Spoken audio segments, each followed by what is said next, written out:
So it's messy. Mm-hmm. So I think we'll get back to camp.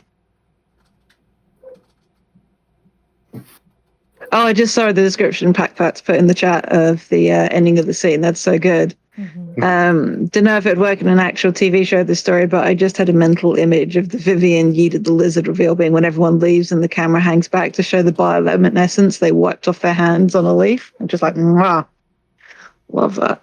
Very good. A+. But yeah, we the next scene, it's solidly daylight now. We've got everyone back to camp. The storm has passed, and now it's that fucking obnoxious sun overhead again, once more. And Phee is going to start gathering stuff up for the travel to the water fetch. Because of how my brain works, I think what we've done is like fixed up a couple of like water carriers out of life jackets that we salvaged from the airplane to create like a watertight bag. Mm-hmm. We just can't fill. We could have made the bags bigger, but then the weight of the water would make them bust out. So it was that sort of compromise between volume versus the strain on the bags. But what they haven't said is that with a whole bunch of new memories kicking around in their head, this may not be their specialty in this life, but in an environment like this, as hot as it can get, the best place to find mushrooms is probably going to be near the spring. So he's going to head over there.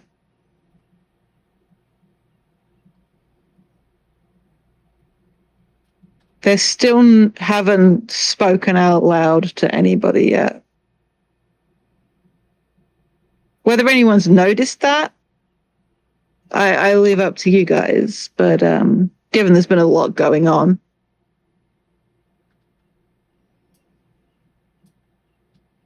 I think Rebel has noticed. Mm-hmm. And they don't try to push Phee about it, but they do keep glancing Fee's way, just like worried about Phee. Sure.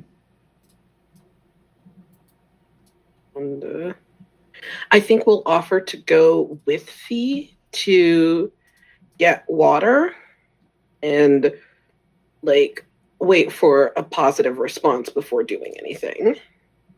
I think Phee will give a thumbs up. One, because it's better to have two people when getting water because you can carry back more.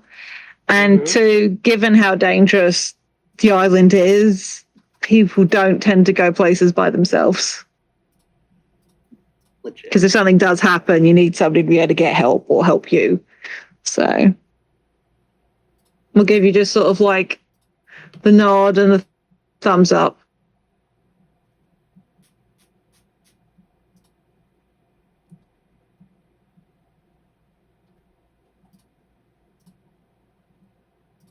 It doesn't make any secret about the fact that that's what's happening. Either will like sort of catch Vivien's eye and be like, make it clear that's what they're doing.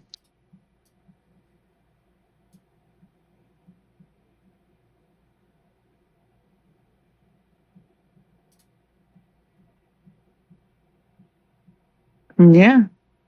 Because we start making our way. Like, I assume there's a path we've managed to clear for part of the trip.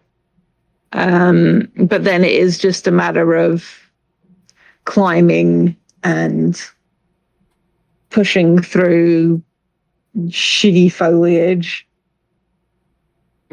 Like maybe we've taken measures along the way to like lash stuff back with like more of that palmetto fronds to try and make it a little bit easier to traverse, but it's still like slow going. Mm-hmm.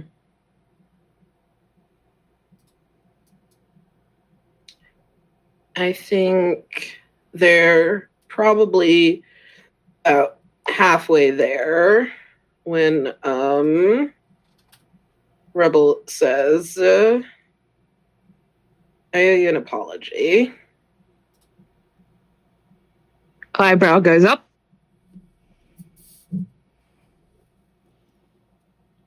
From vague gesture before.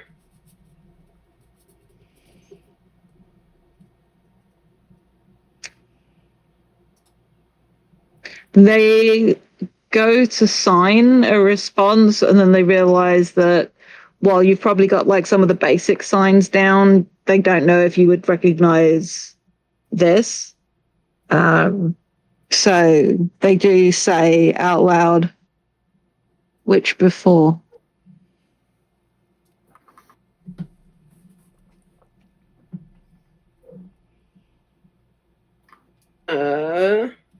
There is a moment of awkward silence. Very much, I don't want to admit things. And then finally, first two, mostly, especially in the house. And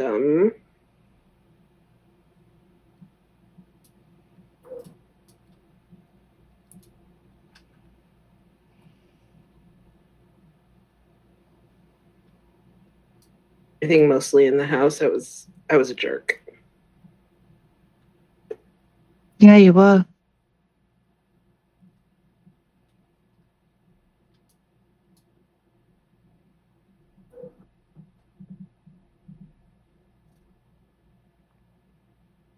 You feeling bad about it or something?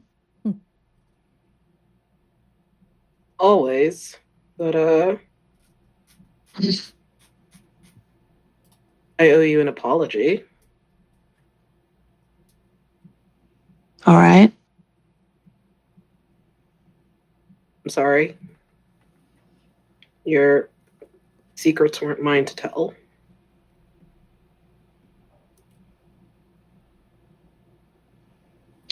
I'll sort of give a little head bob of there is this sort of like accepting of the apology, even if it's not like forgiveness. Mm-hmm. But it's just like, I hear your apology and I take it in the spirit it is being given.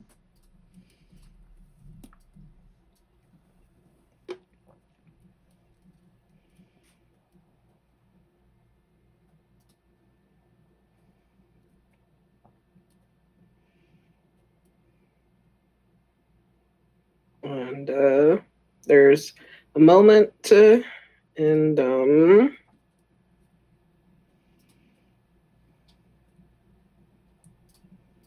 I think Rebel adds, I feel like I should apologize for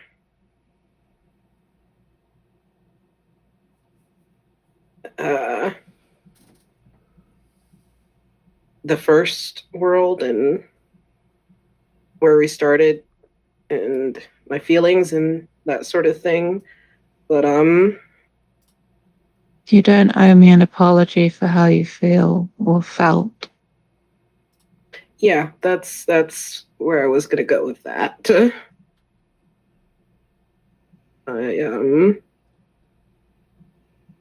You never, like, you knew and you weren't like shitty about it, and feel kind of guilty that you had to deal with knowing, but You didn't know I knew. yeah. This feels like a good time for a complication, but I'm having a hard time coming up with one.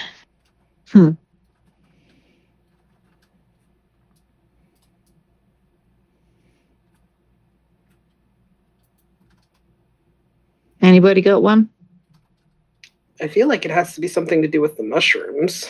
I mean, yeah, the simplest one is this is a relatively mundane world. Hard to tell. It's that Avatar scene, delicious tea or deadly poison.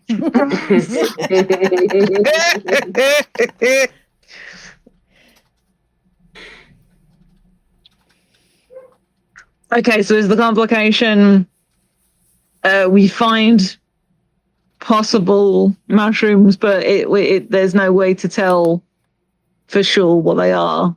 Positive it's one, negative it's the other, or is it we find mushrooms or we don't? I think it's fun if you find mushrooms either way. I Okay. agree. So I think it's just, what are they?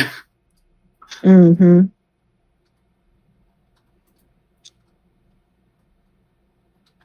Okay.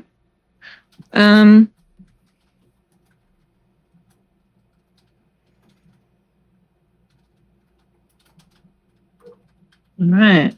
Fee's going to make some marks on the path so we can find this spot again. And I'll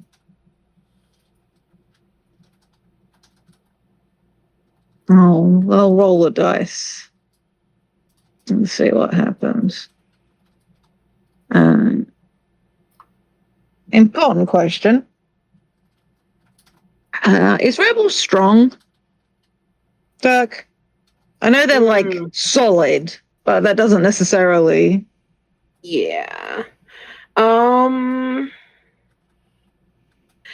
I think Rebel is decently strong, but I think most of that strength is knowing how to leverage their solidity rather than like being able Sure. to bench press a lot. I hear you. Okay.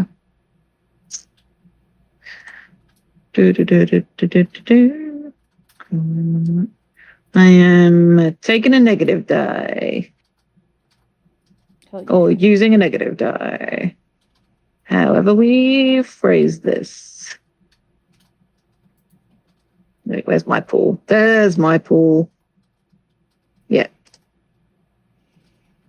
Yeah, it is the one at the end of the character section. Yeah. Mhm. Okay.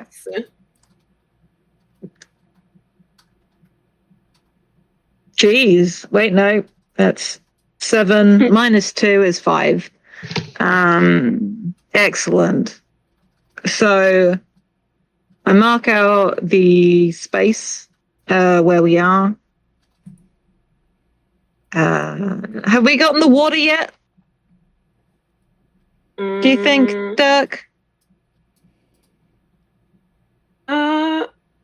Well, it depends. Did Phee indicate that they were specifically looking for the mushrooms? Because as far as Rebel's aware, we're going for water. Yeah. Phee didn't come up in conversation. I think the only words that have been spoken are the ones that we just did in the scene, and it, for all intents and purposes, Phee was planning to get water as well. And it's okay if we haven't gotten there yet. Well, I feel like we would have seen these mushrooms before if they were like along the way. So Yeah. So either like he is like going out of their way to look for them, or I think we've already got the water. Okay, so we've got the water. We're coming back, and we spotted them. And I think it's like the island dwellers have probably seen them before, but we now have context. Mhm. Mhm. And Phee drops down, and is fully prepared to do what we've seen them do before. Like hand in like the moss and try and talk to them. Because even though this world's Phee doesn't have any context to that, they have all these memories now of it being possible But when they do so, I think this cloud of spores just kicks up and they collapse. This is what I was asking if Rebel was strong.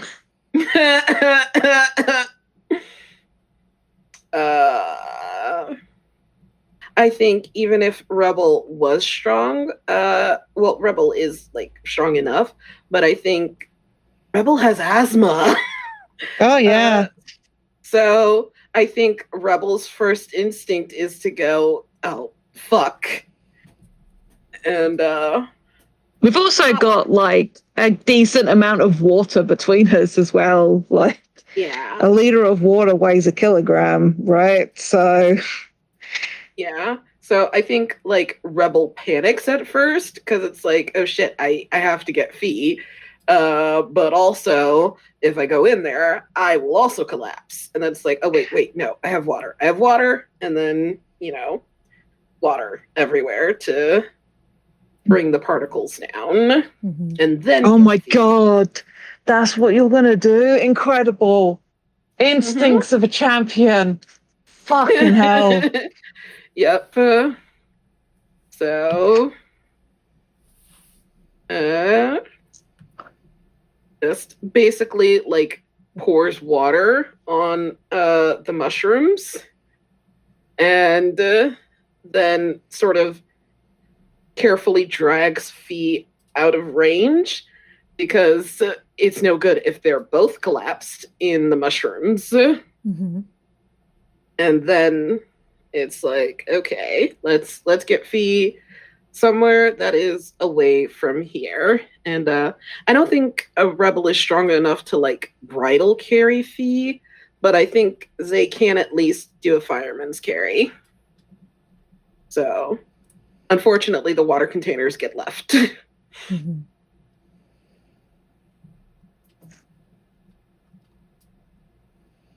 So I think the camera lingers as Rebel carries Phee down through the path of like the mushrooms just faintly glowing. Just a little bit. A little glowy. Little but that's glow is a sane. treat. Little glow is a treat.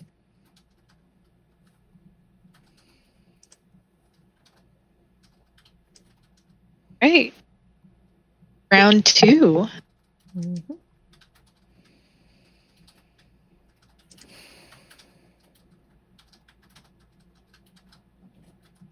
well, I think the natural start to this is Rebel comes back to camp with Phee over their shoulders. And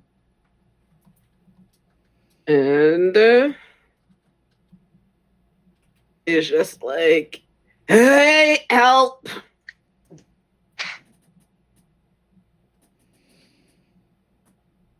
And like probably puts Phee down like in the middle of the camp and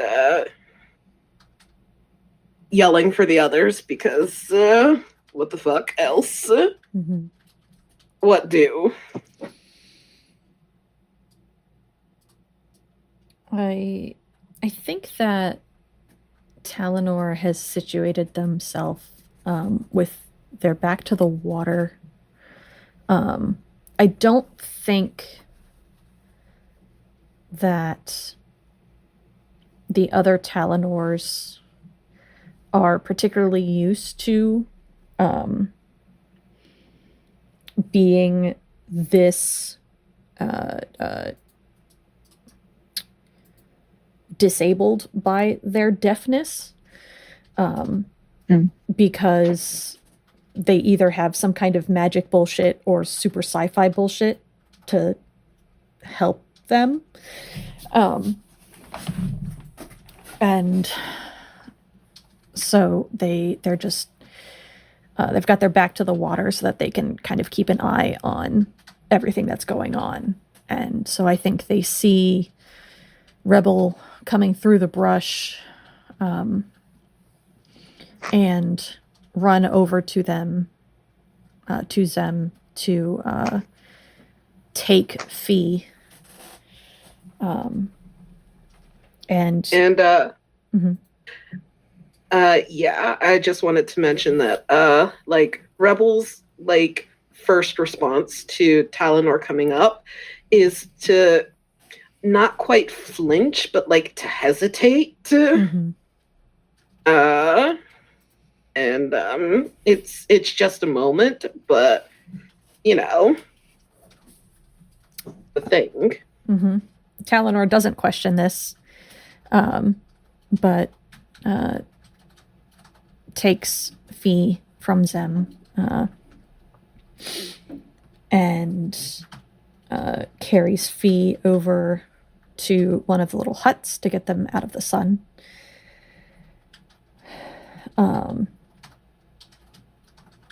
At which point I think everybody else kind of cottons on to what's happened.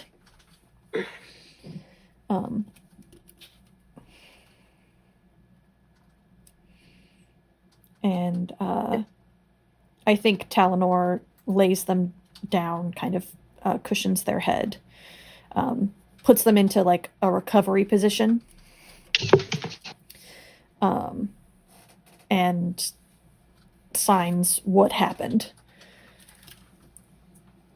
I think what Rebel signs back is like Rebel has not gotten a strong grasp of ASL because they haven't wanted to talk to Talanor. But they've picked up enough to basically sign like water and like I think there's probably like some pantomiming, like a little bit of charades, and finger spelling. I think there's probably a lot of finger spelling. So basically water, mushrooms, and then makes a gesture, and then spells out spores. So, and basically just communicates what happened to Talanor until like Giazai or Vivien get over and can explain better.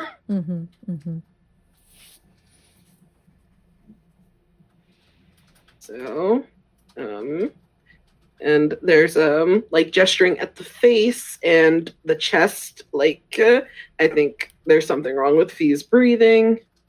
So that sort of thing.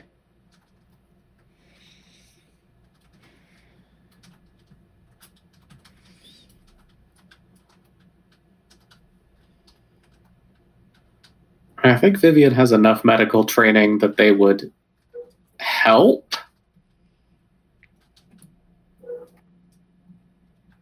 I don't know how much this is going to add to the scene narratively, but it sure can be happening. You know what? That's fully legit. I think Giazai comes over relatively quickly and begins interpreting. And I think together with Vivien, they like do a sweep of Phee's mouth, make sure that there's nothing in their airway, like try to listen to their breathing and their heartbeat. Have the mushrooms affected Phee in any noticeable way besides the fact that they're now unconscious? What a good question. That sounds like it could maybe go one of two ways.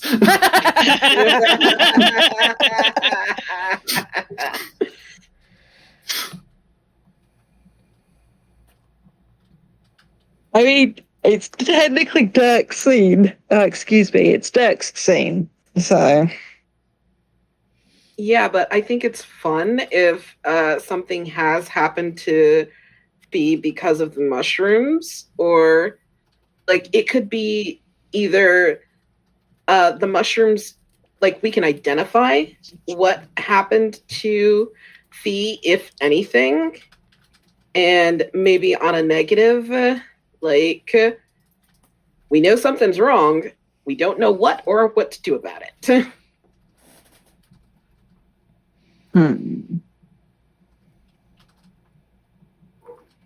Unless there's other suggestions, because I'm not supposed to be suggesting them for my scene anyway.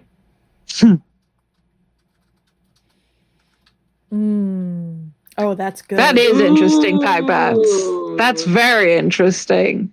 Shout out to Packbats in the chat once again, pointing out that did Rebel get affected? It's just happening slower. Or it's just it's very interesting. Thank you so much. That is a much better idea. I was thinking vaguely about that, but I didn't know how to make that into a thing. Okay, well, is Rebel passing out this is something we're prone to doing with karma, which is bad thing is happening, but it's actually the positive outcome because it's what you want, or it leads to something useful. Mm-hmm. So yeah, so maybe it's happening to Rebel slower, and Rebel can identify what is happening, and thus help figure out how to help Phee. Or on the negative side, either nothing is happening to Rebel, or it's happening to Rebel and Rebel doesn't recognize it. I think on the negative side, nothing happening to Rebel sounds more interesting. okay. So, With the implication being that Rebel is immune, or the not immune, just managed to stay out of the spores. All right, just wanted to clarify. Yeah, and dag nabbit, now I am in a situation because I want this to go positively, but I also don't want to have additional negative dice. It's almost like that's the point of the game or something. To force hard choices. You leave me alone. I will come dangle you by your ankles, sir. I am definitely going to add a positive dice. So you just rolled a 3d6. yeah.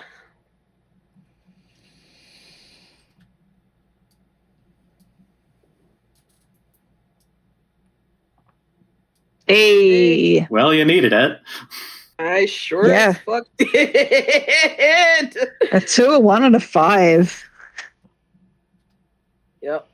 So, yeah, I think what happens is that Rebel comes to sit down and catch their breath and watch everybody take care of Phee, and gradually goes from I am out of breath because I carried a whole person down, through a forest, to oh wait, no, I am not still out of breath because of the exertion. Something else is wrong.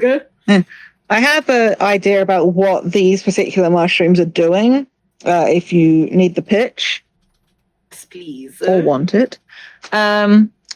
Related question: how much has this version of Rebel dabbled in illicit substances?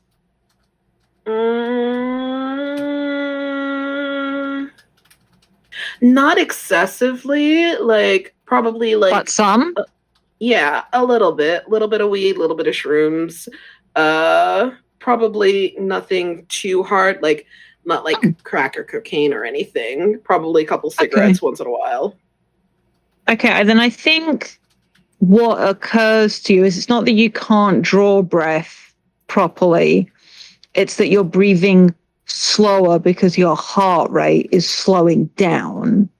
And you sort of have this realization that it's like a soporific It's making you sleepy and super relaxed. And it's just probably that Phee got hit with so much of it at once. And also being that they're quite like lean as well, like there's not a lot on them, so it's going to hit their system fast. Like effectively they're a lightweight. So but I think it would occur to you that, oh, this is what's happening. Because I want this to have sort of like, again, a little bit like magic mushrooms, a little bit of like a LSD or a peyote vibe, just sort of like, oh, people probably use this. Like it has like maybe a purpose, like people might use this in like rituals and things like that as a way to get into the headspace for meditation or vision classes or whatever. I don't know enough about any religious practices to accurately describe something, just sort of like pop culture osmosis. So I don't want to be speaking to the accuracy or similarity to real life practices, but that's the vibe. Yeah. I think it's not poisonous is my, alcohol is poisonous, but it's not like it's not snake poisonous. Yeah, so I think like as Rebel starts to realize what's happening, Rebel goes, I think I know what happened, because it's also happening to me. And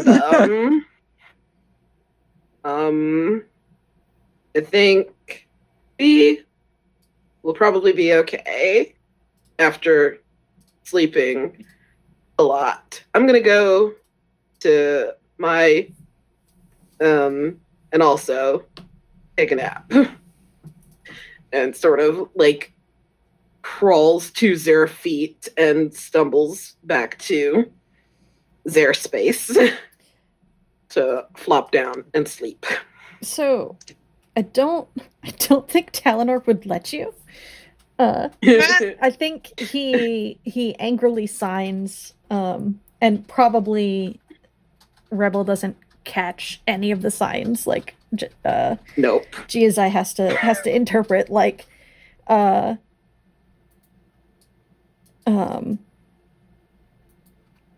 absolutely not. You're gonna stay here with Phee so we can keep an eye on both of you. What is happening? You can't just say, I think they'll be fine and leave. It's spirit journey is weed. Oh, for fuck's sake. They're high. That one points at Vivien, probably pokes her in the shoulder too hard. Pokes them in the shoulder too hard. Like, oops. And Talanor signs, okay, but if it's a downer, that means it still could be dangerous. You're staying here.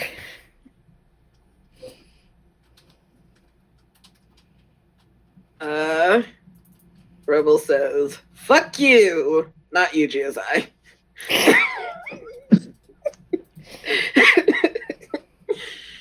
And somebody will have to like physically restrain Rebel to keep them from leaving. Yeah, Vivien will do that. Rebel also says fuck you to Vivien and does try to like climb around them.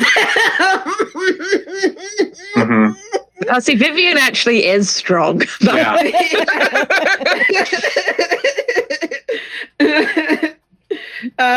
Rebel is weakly, but like I think Rebel like gives up after a little bit. Is just like, yeah, sure, and hugs Vivien. Vivien is now getting hugged. No one is happy about this. Rebel is.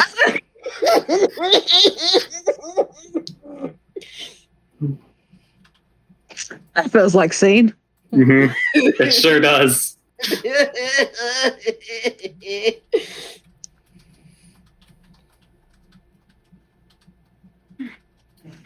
Who's next? I feel like we haven't heard from Marius in a hot minute. That's true. Yeah. Get the doctor having- up. Having a hard time thinking about what Marius' sing could be, though. Mm-hmm. Do a flashback. Could do a flashback, yeah.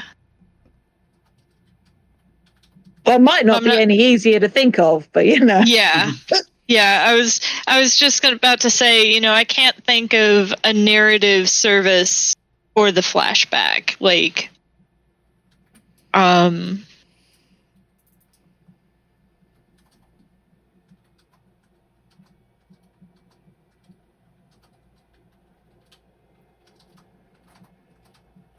maybe this is Marius fiddling with the radio equipment. Mm-hmm. Like, they're not like an electrical engineer or anything, but they've been around,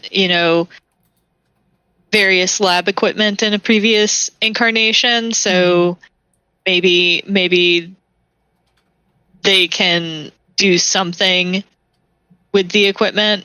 Mm-hmm. And Also, Kari's probably talked to you and Annabelle about like the equipment that you've used on like what the ghosts and stuff. yeah. So Marius is fiddling with the communication equipment. Mm-hmm. Because they feel like that's all they can do. Mm-hmm. They don't have any medical things to help with Phee.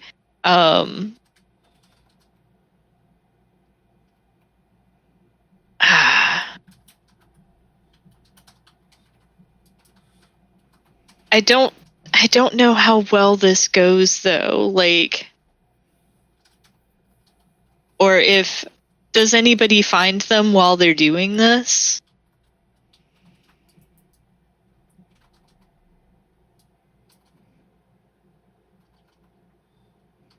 Hmm.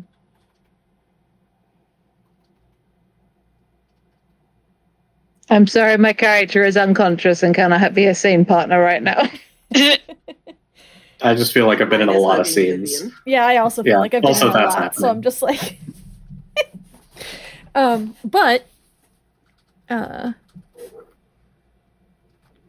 if nobody else wants to take it, then I do think Talanor would, while Phee and Rebel are sleeping it off, I think Talanor would come find Marius.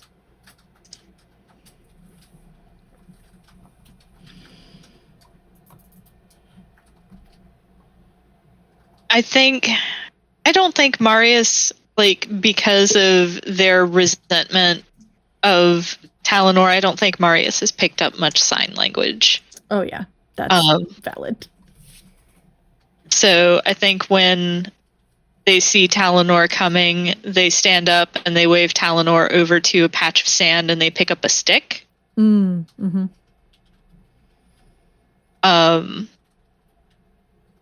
And they write out what's up. I think this Talanor does speak. He just doesn't like doing it in most cases, particularly without his hearing aids. And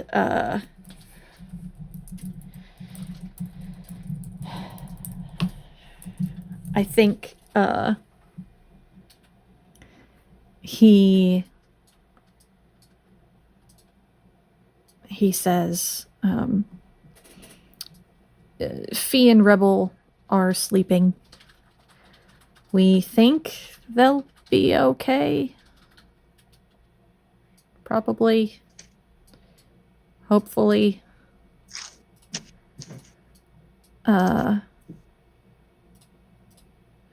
What are you up to?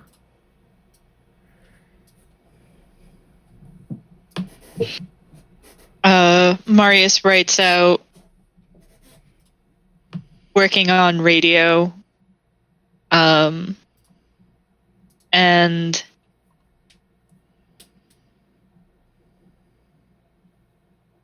then writes out, can't leave us here.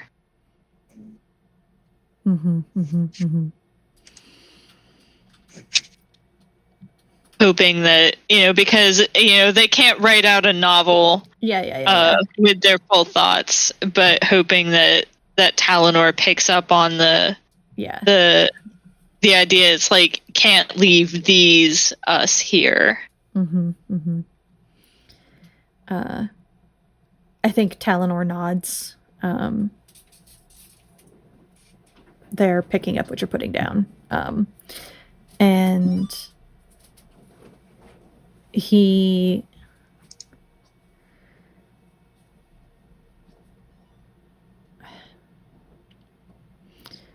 I think he kind of like crouches down and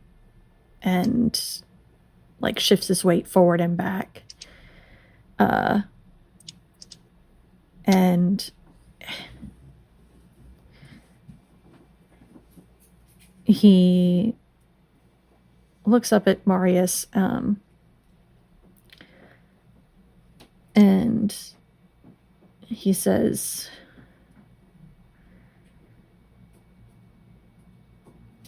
"Do you think we remember being us?"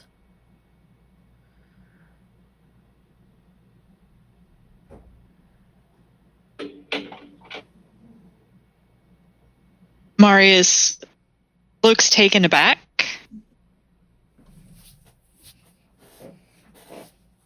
And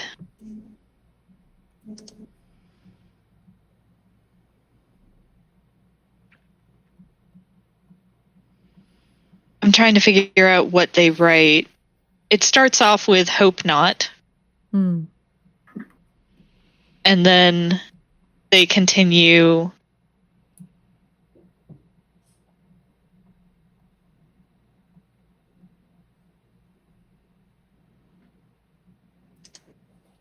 Not all of us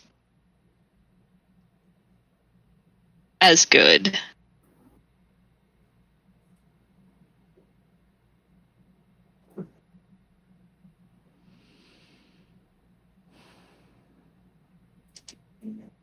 Maybe just me.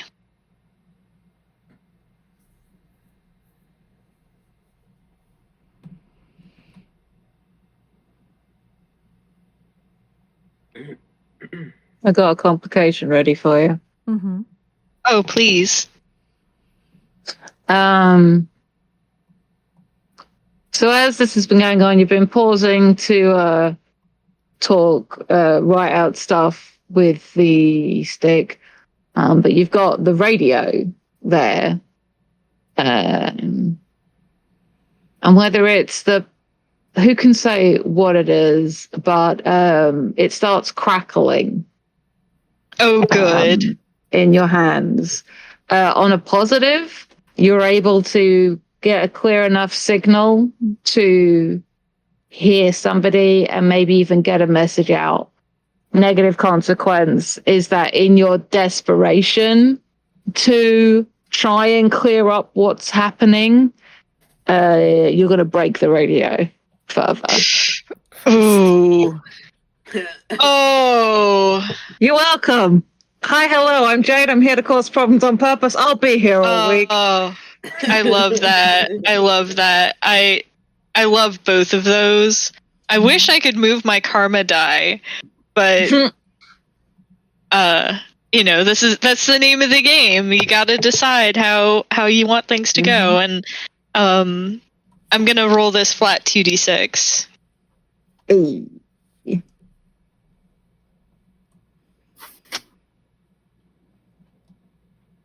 Oh, 5 and a 1. Oh, rough. Oh, Rip. Bye, radio. yep. I think maybe there's, some rocks here, and the radio crackling to life startles Marius into dropping the radio, and it bounces off one of the rocks. Mm-hmm. Oh no! Oh no! And they close their eyes, like they just know they fucked up,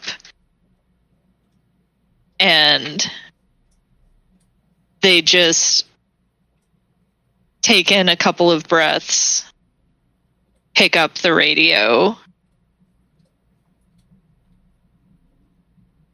and I think this is one of those things. I don't know that any of them have heard Marius swear. Mm-hmm.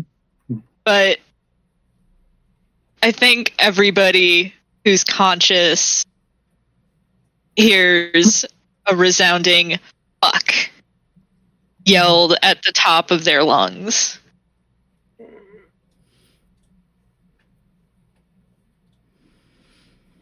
And unless Talanor has a particular reaction, I feel like that's a good place to end the scene.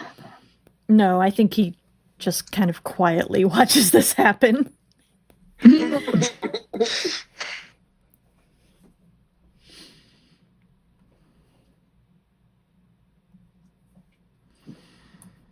Yeah, you don't need hearing aids to tell what's going on.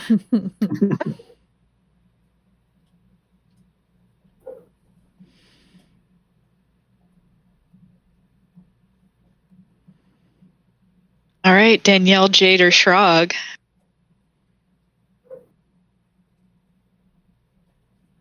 I have a bit of a weird parallel to this. Oh, please. I think Vivien has gone to retrieve Talanor's broken hearing aids. Maybe there's some compartment from the back of the plane where, normally you'd have like a drawer full of pretzels and snack mix. And I think it's just some place to keep small items. So it made more sense than just leaving them in one of the makeshift shelters that, where things could be more exposed to the elements. Mm-hmm. And Vivien is also going to try to do some tinkering.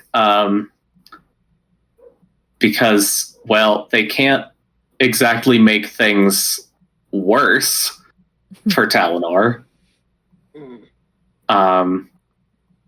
And I think it's also a little bit selfish in that they want to know whether these previous lives, like,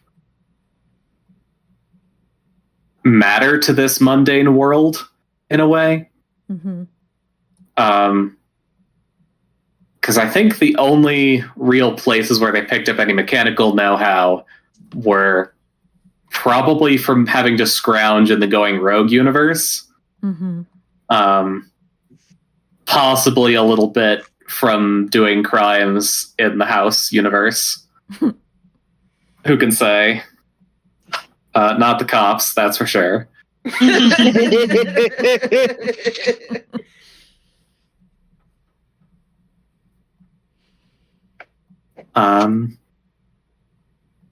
But yes, I think Vivien has gone into the wreckage of the plane and is taking, components from those cheap-ass free headphones that get handed out, whatever else, and is just attempting to apply this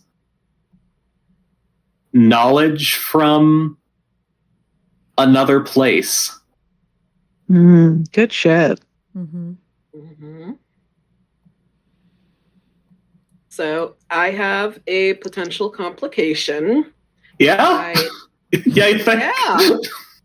I don't know if it's positive or negative, but I think like one of the results is Vivien makes something that is not headphones and will possibly be a tool we can use later, but it's not the hearing aid, I should say. So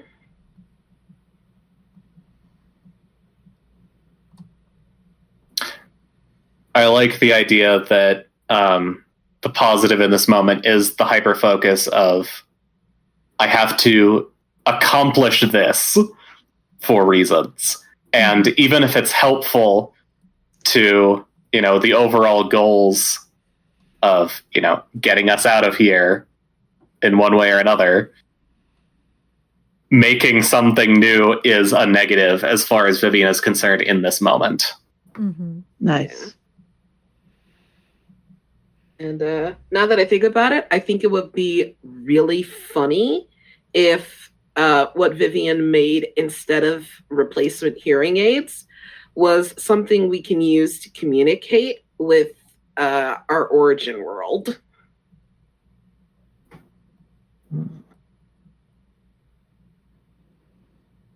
You can veto that if you don't like it, though. We'll think on it as I prep dice. This sounds like a fun opportunity to throw a negative in there. Mm-hmm. So I should copy this command. Move my karma tracker, which has not moved yet.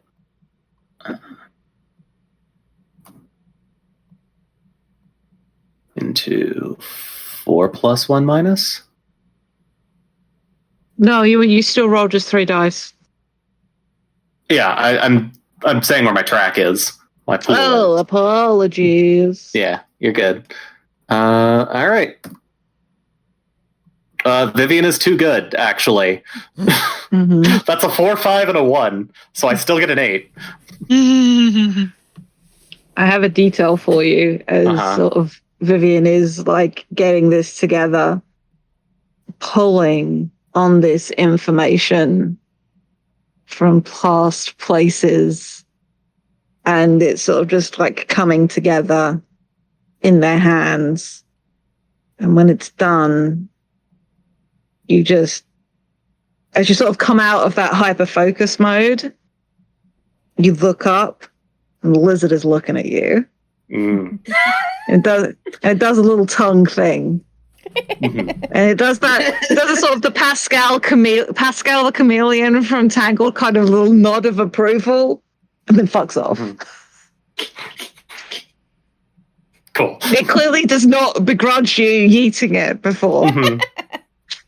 I want to add a little audio to the soundscape here. Now that you mention this hyperfocus, I think it's unclear, like in the movie version of this, as we like to say, it is unclear whether this is diegetic to Vivien in any way. But I think as they're working on this, you hear the ring of a Bakelite phone, and you hear the crackle of an earpiece between, people on a space station. And then it snaps back, and they put the final solder in place. Roll for another thing. Yeah. No, did I miss a thing? You don't realize that you're humming a sea shanty to yourself at work. I love it. Ooh. Good shit, good shit. It's very good. Yeah. But it comes together. And I go find Talanor. No. I find Giazai.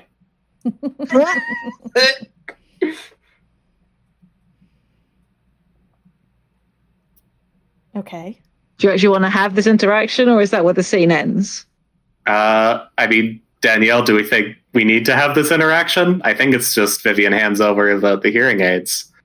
I guess it's more, do you think Giazai wants to get to a different spot with Vivien than he's at.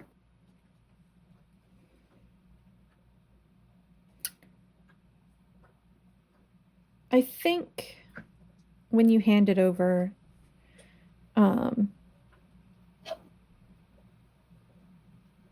Giazai looks at you with no small amount of like surprise, and wonder is too strong, but something akin to that.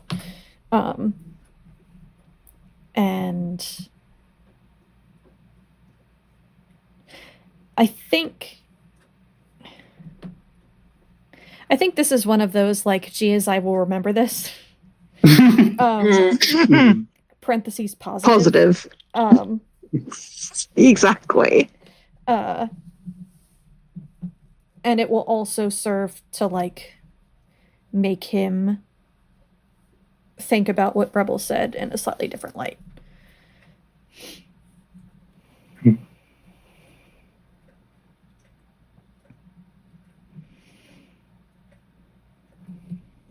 Good shit. Mm-hmm.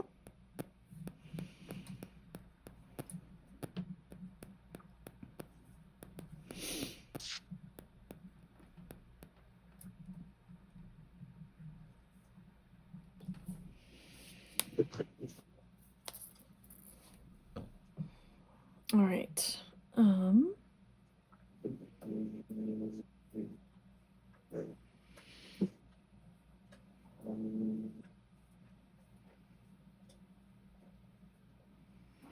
Yes. What?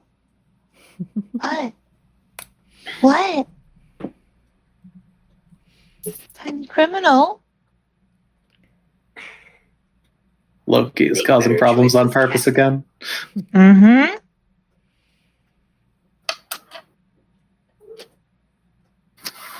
How long does it take Phee to wake up? I think they get like, it's not like a full night's sleep amount, but maybe like 4 or 5 hours. Mm-hmm, mm-hmm. Like a good chunk of time. Well, how about this? I think this scene is Talanor kind of sitting next to Phee. I think Rebel has woken up at this point because Zay got a weaker dose. And so it's just Talanor in the little hut with Phee as they begin to come to.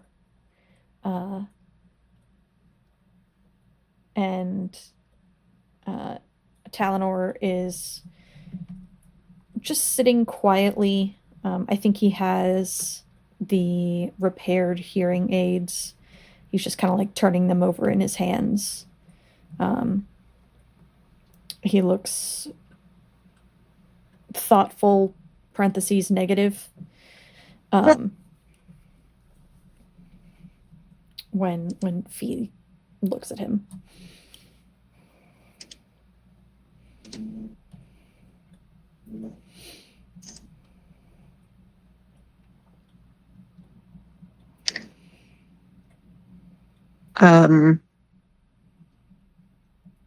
They can't really see what he's holding on to. Mm-hmm. So they sort of tentatively sign, "Are you okay?"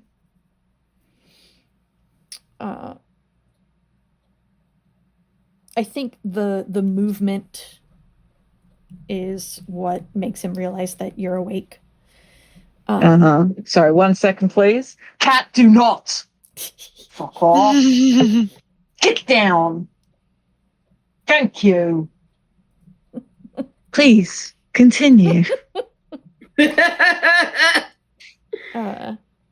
wouldn't be a Stasto thing without pet interruption. And he kind of ignores the question and says, and signs back, "You're awake. How are you feeling?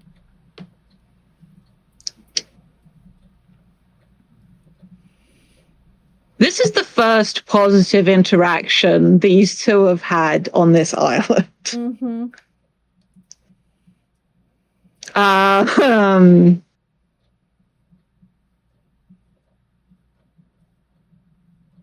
So it takes a moment, because so much of signing is the body language and the facial expressions and the intent behind it, as much as it is the signs themselves. So Phee immediately, cat.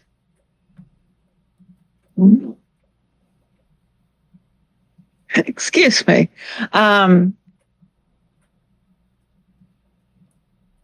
What was the question? I'm so sorry. I saw a cat looking like he was going to leap onto something. He should. Yeah, I'm talking about you. Fucking criminal. What was the question that Talanor asked Phee? Just how are you feeling?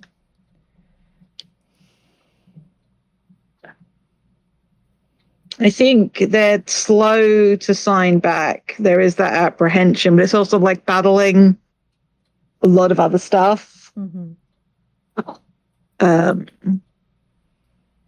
What it sort of the answer boils down to is fine, just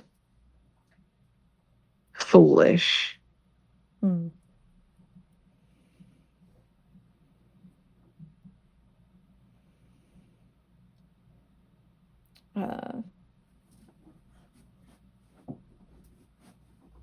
glad you're okay.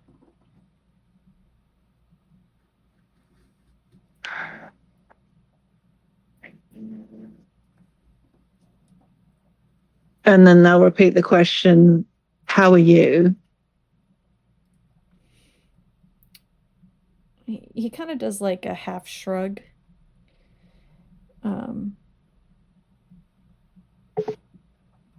And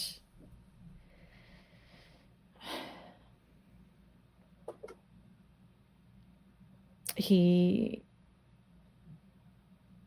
signs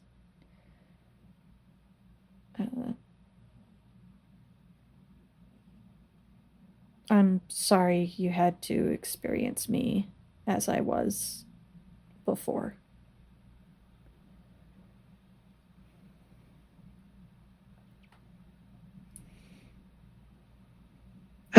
They say, as well as sign, more to themselves, but I think they've gotten so into the habit of signing while speaking to Talanor. It's second nature to just go, oh, it's the second time I'm having that conversation today.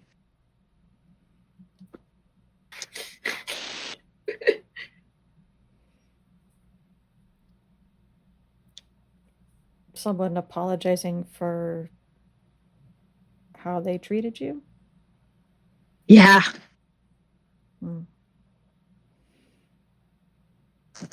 Specifically, I'm doing like half-assed vague signing to myself. Schrag can see this, and he's probably did because I'm on a webcam with him. But yes, I cannot do ASL or BSL, and it makes me very sad. And he's like specifically apologizing for things that happened before. Though a different before in Rebel's case.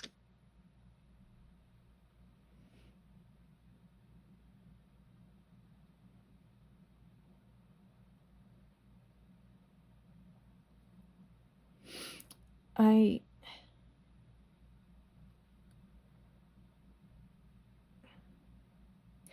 think he just sort of nods.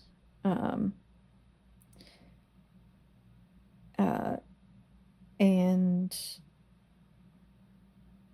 kind of hands over a canteen. And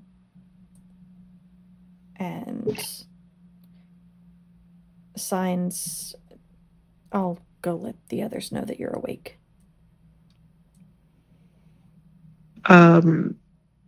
They catch hold of your sleeve before you can go.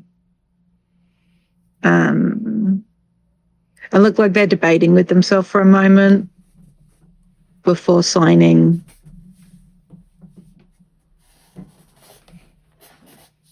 Oh, how do they put this?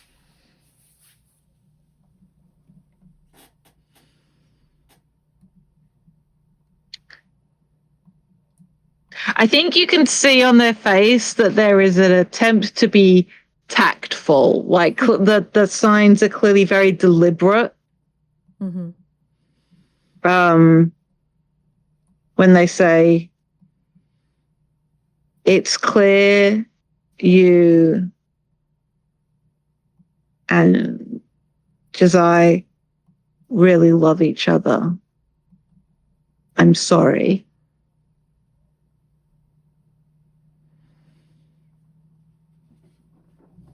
And that I'm sorry is carrying a lot of weight. Mm-hmm. Because although they weren't present for it in the previous verses, they've maybe picked up on it that Talanor doesn't like the person he was when he was with him. Mm-hmm. So that's that. I'm sorry you lost him. I'm sorry you're dealing with this now. I'm sorry that you're stuck with the version of you that you don't like, and how difficult it must be to have him here and realize what that says about you. Mm-hmm. Speaking of having him here, are we going to have that kind of a moment? I feel like it's a great time for a complication. Mm-hmm. Absolutely. And I know that we keep leaning on Giazai, but Giazai is a great complication. Yeah. Giazai continues to be a problem. He just is. So how about like he shows up either way. Mm-hmm. Yeah. But I think it's a matter of like how he reacts to what's going on, like on a negative outcome. I think he's kind of irked by the way everybody's acting and is demanding what's going on. On a positive outcome, I think he's more pensive and like, okay, maybe something is going on. What can I do to help? You are so much kinder than I am as a person, August. Because my negative consequence is just like, oh, he thinks they're fucking. Oh. I thought about it, but I'm not the kind of person who's interested in like that kind of jealousy storyline. So Me neither, but I like my thought was, I suppose, like there's a level of intimacy there that doesn't necessarily stoke jealousy in my husband is doing this, but rather this is a connection I don't understand. Okay, yeah, that can definitely be part of. Not quite as crude as they fucking. I'm just I like the memes. But like I enjoy those misreadings when they have a purpose to them, where it's not just as simple as like yeah, let's go with that also being an aspect of the negative outcome. Blood and bones, Danielle. I think you need to decide. Well, I think Talanor says something here, and I think that also influences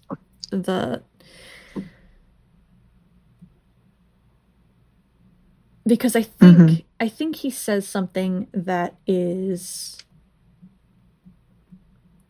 rather damning. And so it's also kind of like, does Giazai see what Talanor says back to Phee? Yeah. And I think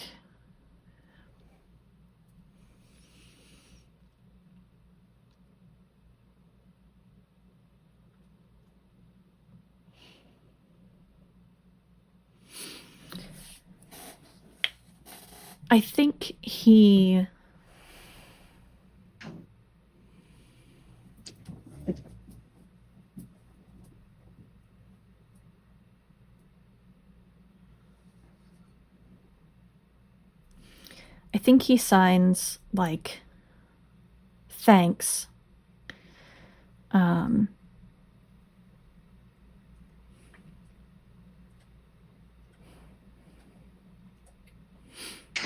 I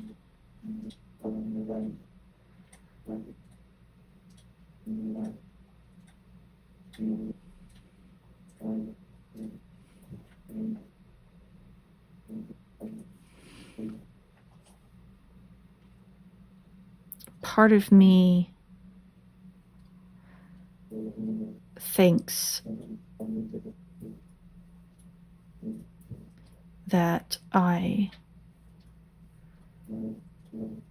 shouldn't make it out of here if this me is just going to turn back into him. Mm.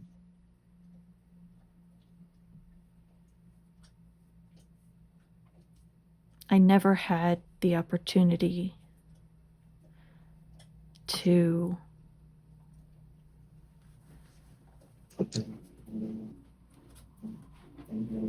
be cat, to be the person GSI deserved while he was alive. Oh my god, you're so dumb. You're such a dumb cat. There you go. Christ. Yeah. And so then I think it's more interesting if the negative does happen. Uh-huh.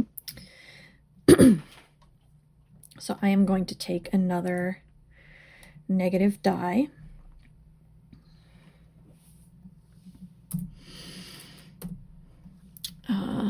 And roll.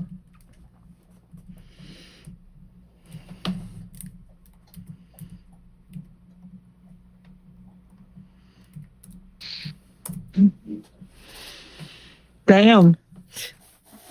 Rough. A 3. So Wow. So yeah, I think GSI comes in like the tail end of Talanor saying this. And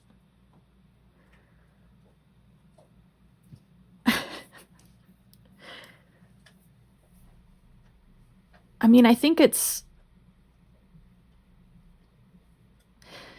because it's, if Talanor were saying it to GSI, then it would be like, oh, you're perpetuating this terrible like story that all of you are doing, right? But he's not. He's saying it in what he thinks is confidence to Phee.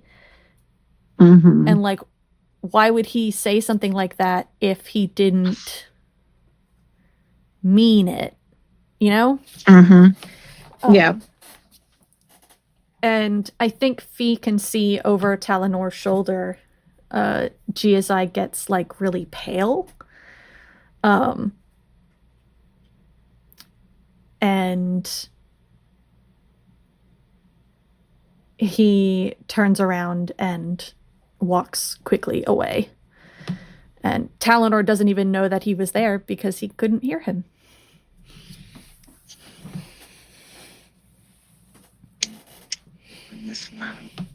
Phee does obviously see that and quickly signs back.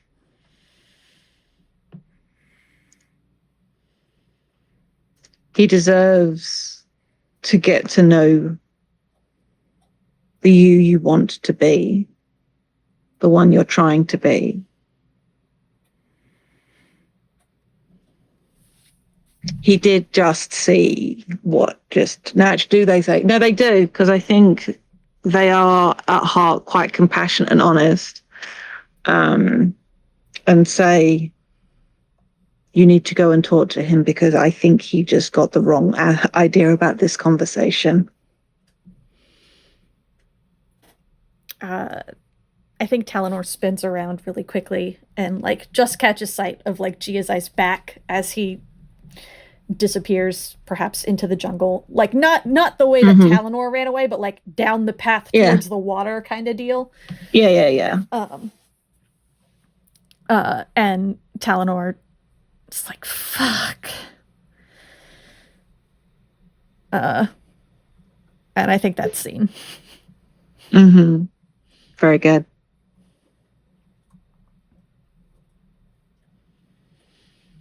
Trying to think what I want this scene for Phee to be.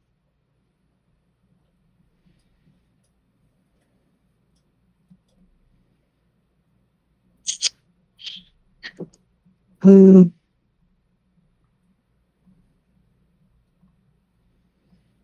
I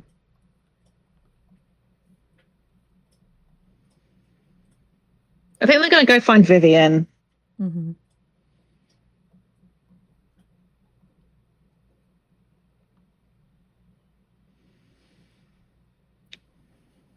Okay. Because Vivien is the person Phee gets on best with here. Or the island version of Phee did.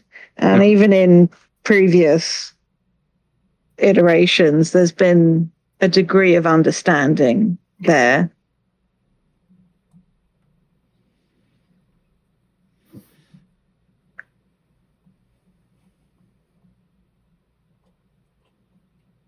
And what's Vivien up to at this point, having fixed the hearing aids? Just try to think, because I didn't have a good sense of how to flavor the setting. It's possible that they're just tending the fire pit or something. Just like maintenance on the site. Okay.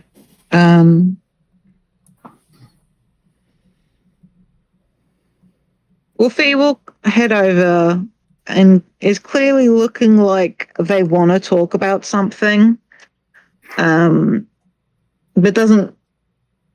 maybe can't find the words yet, so is helping, like clearing the area, all that jazz, like joining Vivien in the maintenance of the site in that moment, even if they do look a little bit like a stiff breeze might push him over.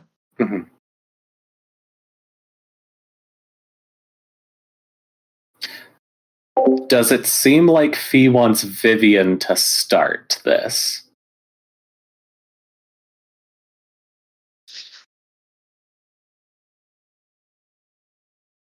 I think the vibe isn't necessarily I need you to talk first, but more like I wanted to be around something that felt reliable. Or like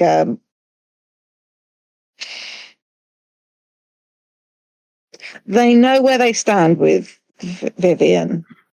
Okay. I think they're looking for that kind of comfort in a way. And they do want to talk, but they don't really know what they want to talk about yet.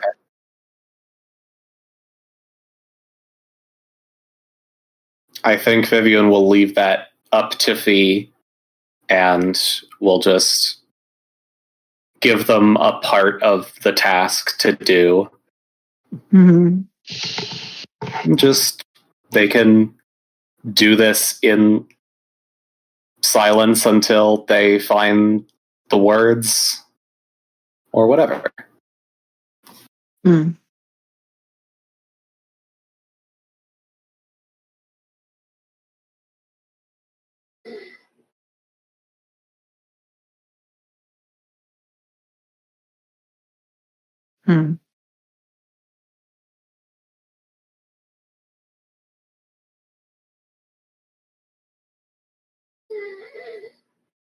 I'm thinking about what to say.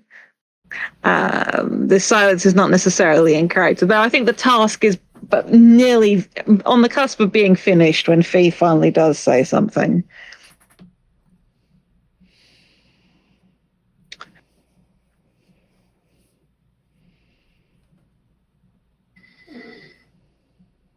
Yeah, I know what it is. Will you be honest with me about something?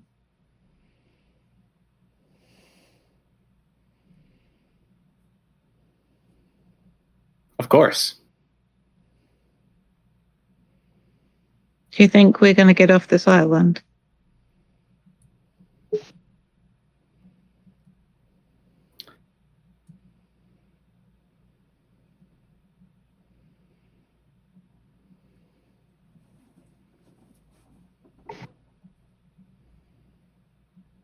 I think at this point, it's a matter of perspective.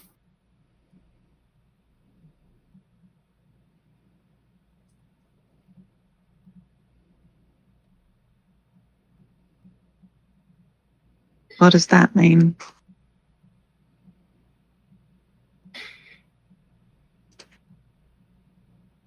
I'm going to keep trying. Talanor sure as hell going to keep trying. That's really not what I was asking, though. I don't know what is going to happen to this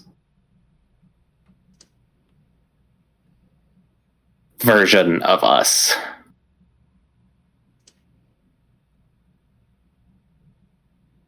Phee nods. I'm really concerned that our track record isn't the greatest. I don't know if we got out of the house. I don't know if we were able to get away from the station, or if any of us survived, even if we did. I don't know if we managed to get back to our ships as humans. I don't know if we are a charred spot on an empty field with a bunch of stolen equipment lying around it. I have to hope that we all made it.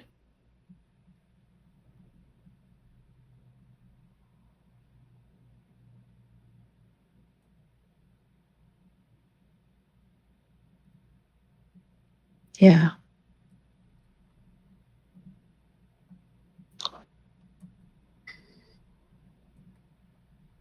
I sort of look down.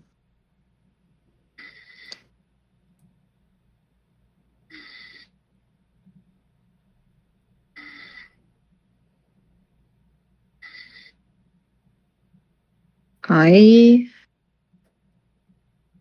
hate this.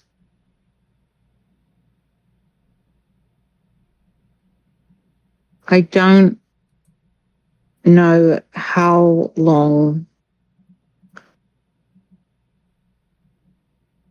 I can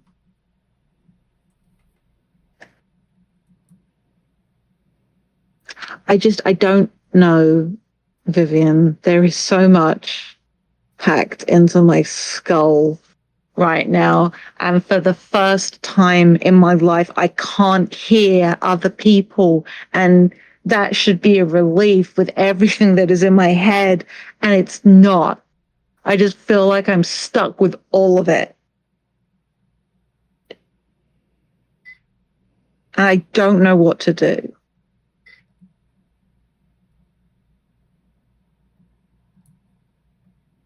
What if we, or a part of us, is able to leave here and this version of me that managed to survive a plane crash is stuck with all of these memories of a thing that happened and knowing what it's like to be connected to other people and then just not being able to be forever fucking locked in their own head, stuck.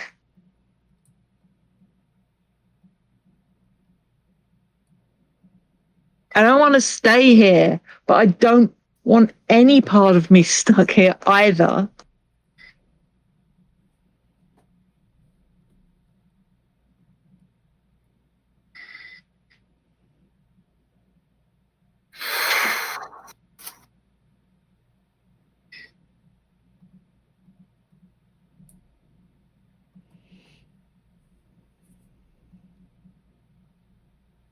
Sorry, I shouldn't have. Hey, no.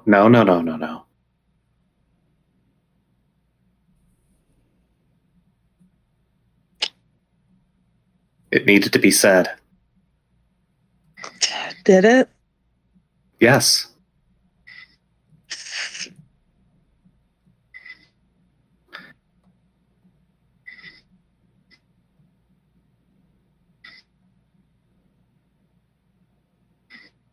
I don't know if I can make you any kind of promise. I'll tell you, the last time I tried didn't exactly go according to plan.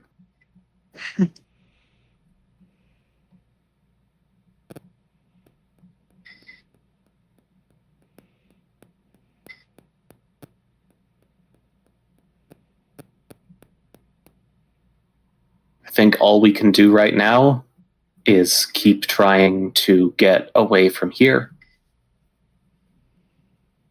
And if we do, I don't know what that's going to look like for you, or for me, or for Giazai and Talanor, for Marius, or for Rebel.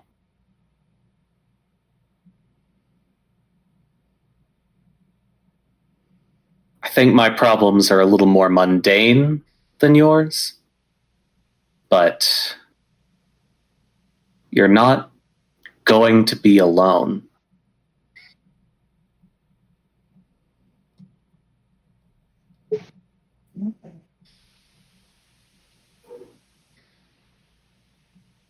I have an idea for a complication, but I'm not sure if it's like too magical bullshit or not. Hit me anyway. Suggest it. I want to hear it. We're slowly getting there, I think. I think it would be interesting at this point for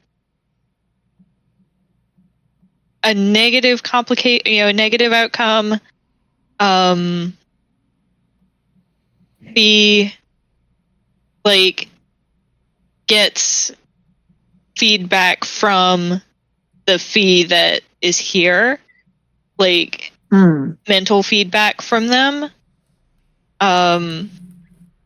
like kind of in response to what they've been saying about like being left here and being not being connected and knowing what it's like to be connected. And I think on a positive outcome,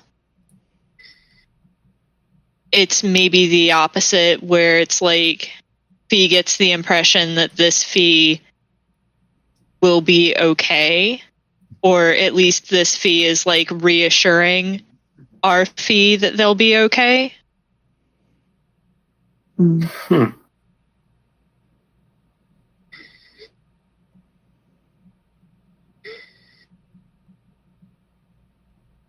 I think that's really interesting in what it says about how you are interpreting these different versions versus how I've been thinking about it.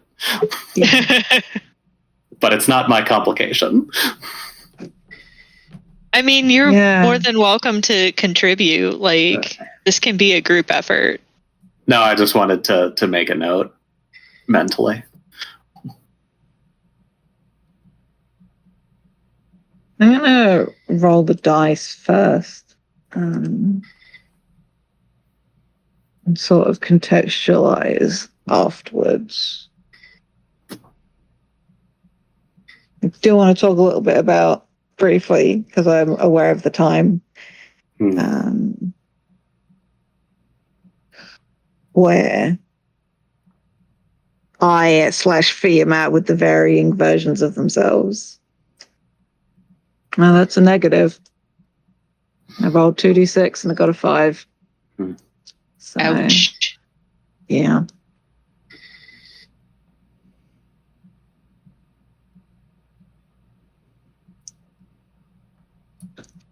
sort of cross my arms over my chest and look at Vivien.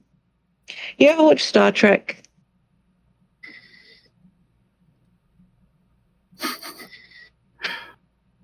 I know we sort of lived in a place that was like...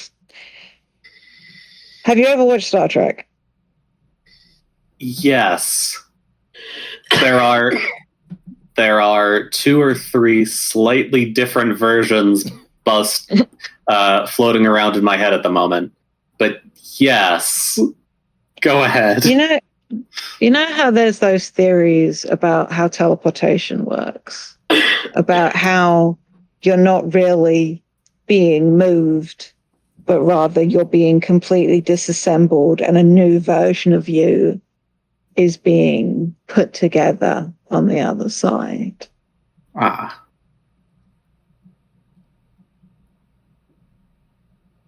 You hear that theory? Yeah.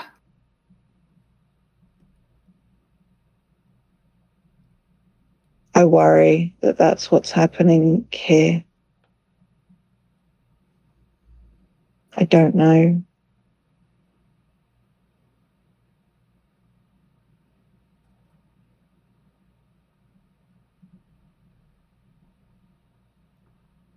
It just...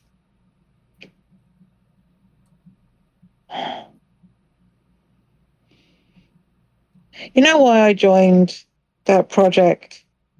Or that version of me joined that project? I don't. I was hoping to figure out why I can do what I can do. And about if there was a way for people to be connected in the same way. You know, every place we've been, I've thought more and more like that could maybe be the case, that maybe some people are just wired to be able to do that. My brain literally couldn't take it when we were in that fucking place with the mandate, so it shut itself down so it didn't burn out.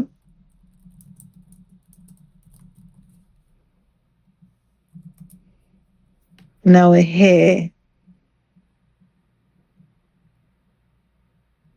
running from stuff or trapped with demons or being forced to confront the worst aspect of ourselves. And it's like, fuck.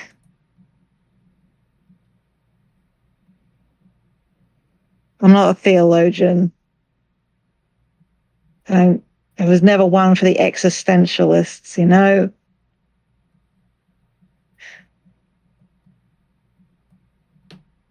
I'm talking in circles. I'm sorry. I just...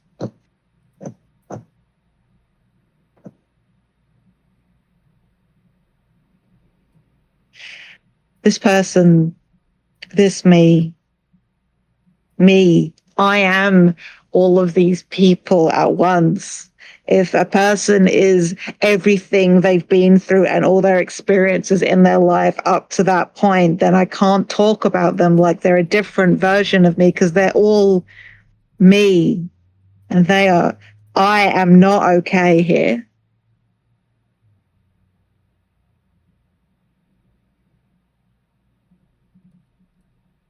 I'm not okay.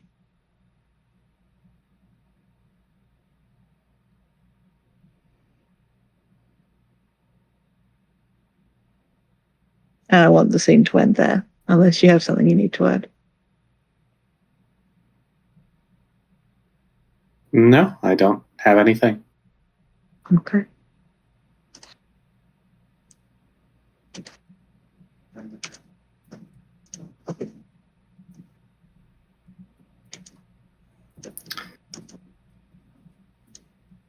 I feel a little bit like Marius and Rebel have been like kind of on the outskirts and not necessarily involved with the goings on. Mm-hmm. So I'd like to do something with our last round of scenes. Yeah. Yeah, do it. Do it. I mean, I'm more commenting on that. I don't have a scene idea. No. I mean, I could use my scene to make the problem worse while you're thinking. Jesus Christ. I mean, always running a scene that doesn't involve Marius or Rebel. I mean, it's your scene. Do what you want with it. Does anyone else have a plan? I think I know what I want to do with my scene, but it's more of a solitaire, so. Okay.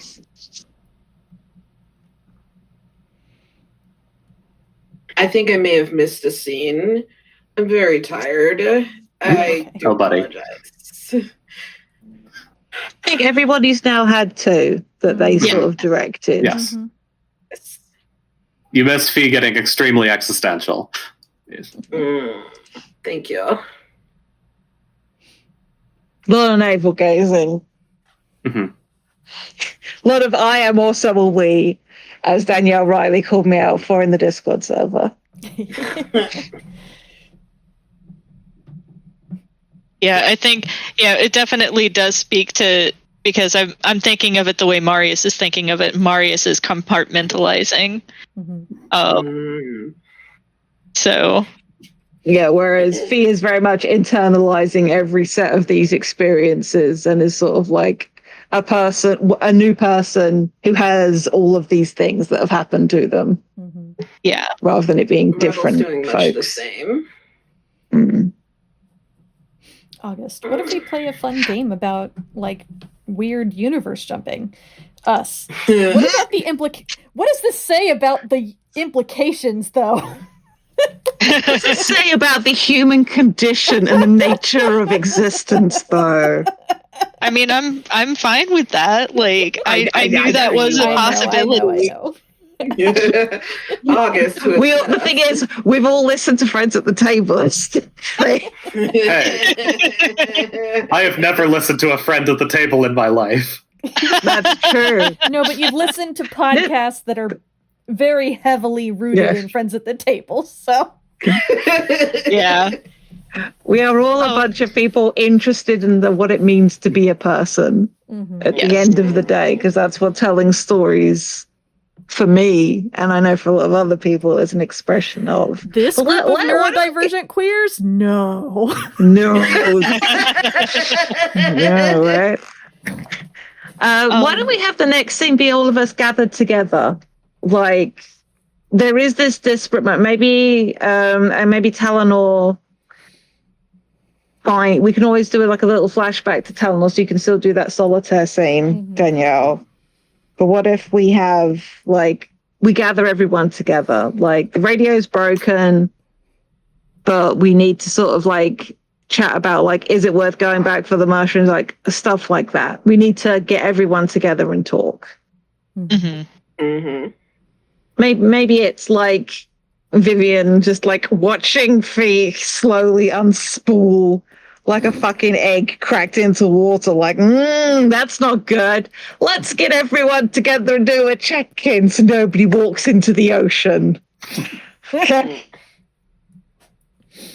like, gathers everyone together. Like, they purposely, like, I am not the fucking leader. You want a leader, you be the leader. But maybe it falls back into this, if you don't mind me suggesting it, Schrag, just like, look, we all need to, like, get out of our own heads and talk to each other. Yeah. I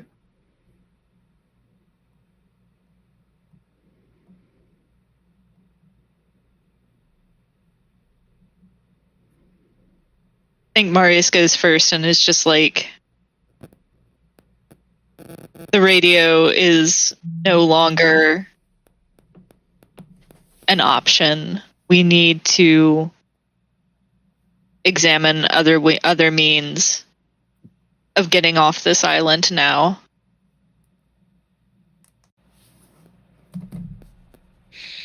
And I think they pause and then they say, I'm sorry.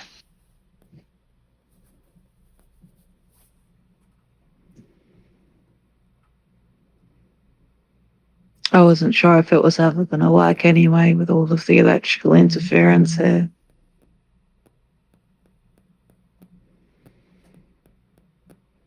But I appreciate the honesty.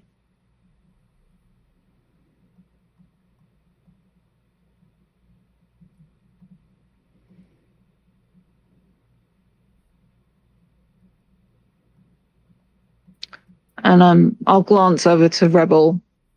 I'm happy for this to be effectively my final scene, by the way. I'm framing this one. And said, well, thank you for bringing me back. I wasn't going to leave you. I wasn't going to leave you. Still gonna say thank you.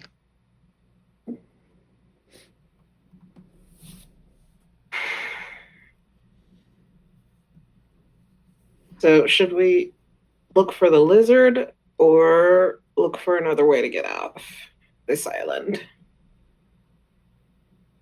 The lizard isn't going to get us off this island.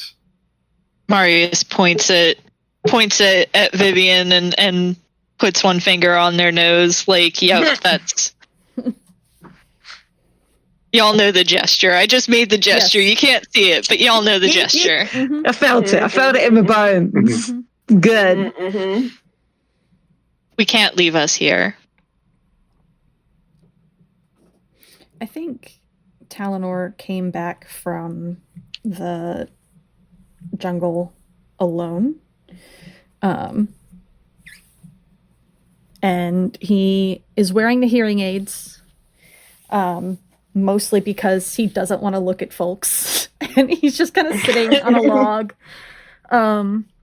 like elbows on knees, head hanging down as he just kind of listens to everybody. I think Vivien did a surprisingly commendable job fixing these hearing aids, but I think, one, they're terribly uncomfortable to wear because they've got bits of other pieces of equipment in them, and they're just like bastardized, not made for ergonomics pieces of electronics. And two, I don't think the volume control works right.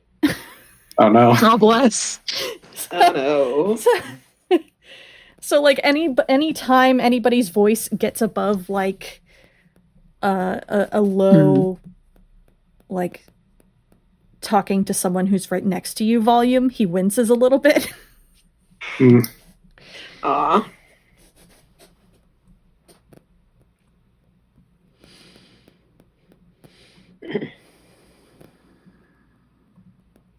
But he's nodding along, not really contributing to the conversation.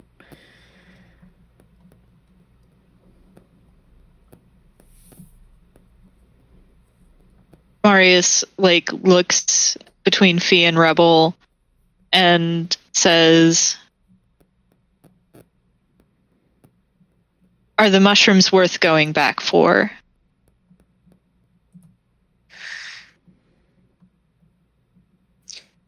I mean, they're clearly useful, but I don't think in a way that it's going to get us off. Could their connectivity be interfaced with what remains of the radio? We were able to interface them with technology before. I'm not sure they're going to work that way this time. They put us to sleep. I think here mushrooms are just mushrooms.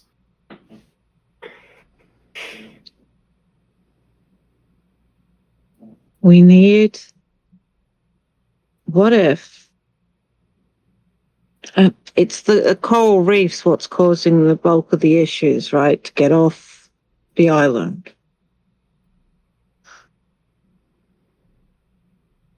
You know that vent we found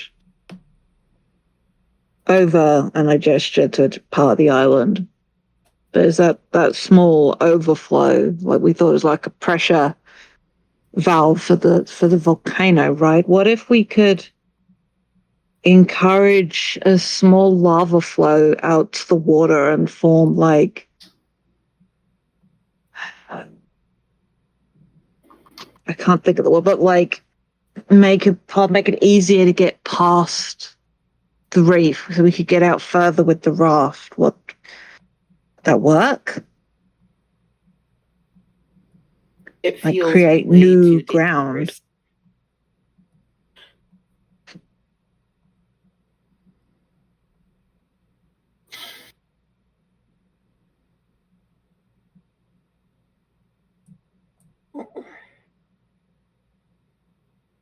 I don't see any other options but us leaving. So anything that we can think of to get us off the island and beyond the barrier reef, we can't take any of those options off the table. I think we need to start, well, not start with, but one of the things we need to do is like make a raft. We and Rebel like gestures to indicate maybe not all of them, but just more like not just Talanor making the raft every time. To be clear, he's not making the raft every time because nobody else volunteers. Yeah. I feel like Dirk/Rebels making point like if everyone is working on it though, not just Talanor with some assistance, like we need to maybe put all of our brains to building a raft and the various expertise we've got. Maybe. Am I getting what you're putting down, Rebel? Yep. I don't think we can leave anything on the table. We tear what's left of this plane apart, and we make something stronger and something better. We came from somewhere with a lot of technology once, and we came from somewhere where a couple of us were really, really good with science and machines. I think we've got a better chance now than we have in the last 2 months.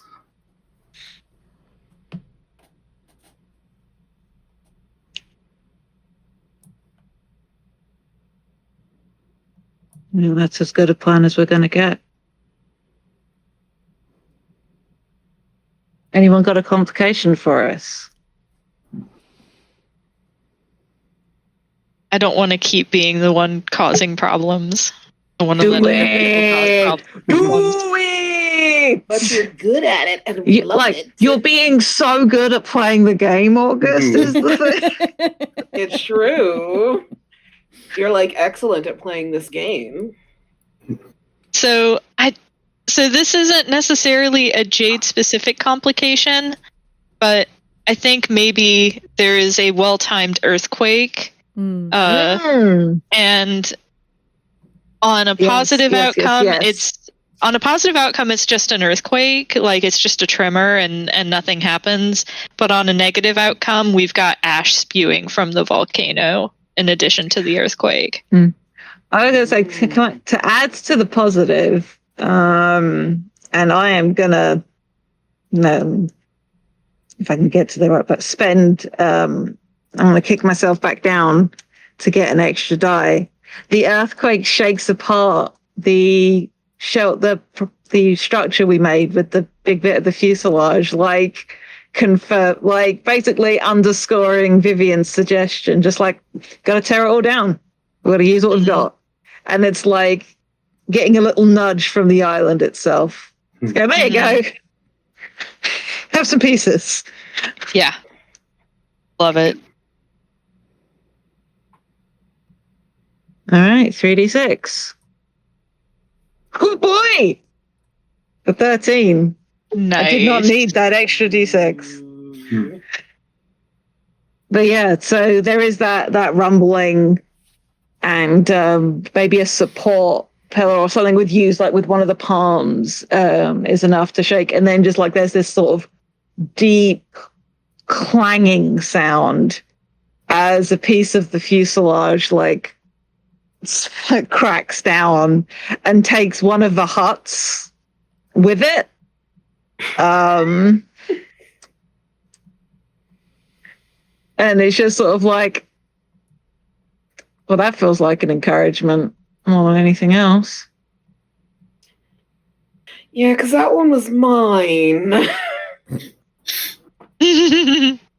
And scene. Very good. Very good.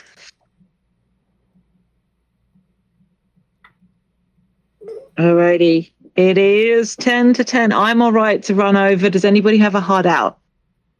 No. I don't. My hard out is 5:30 Eastern, so I've got 40 minutes. Okay. Okay. Well, Danielle, Schrag, Dirk. Let me I'm knock good. out this solitaire because I'm mostly going to abstract it anyway because I don't want to be talking Cool. to myself. Fair. I think this is Talanor going after GSI into the jungle and talking to him. I think he tells GSI the whole story. And he apologizes for the person that he has been. And I can't promise that I'm going to be better because, I don't have any history to back up that promise, and I don't know if I will remember this if my self moves on.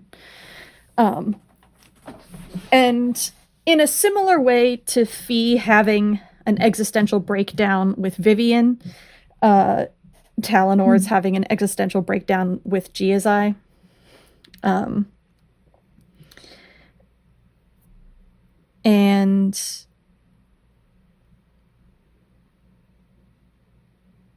I think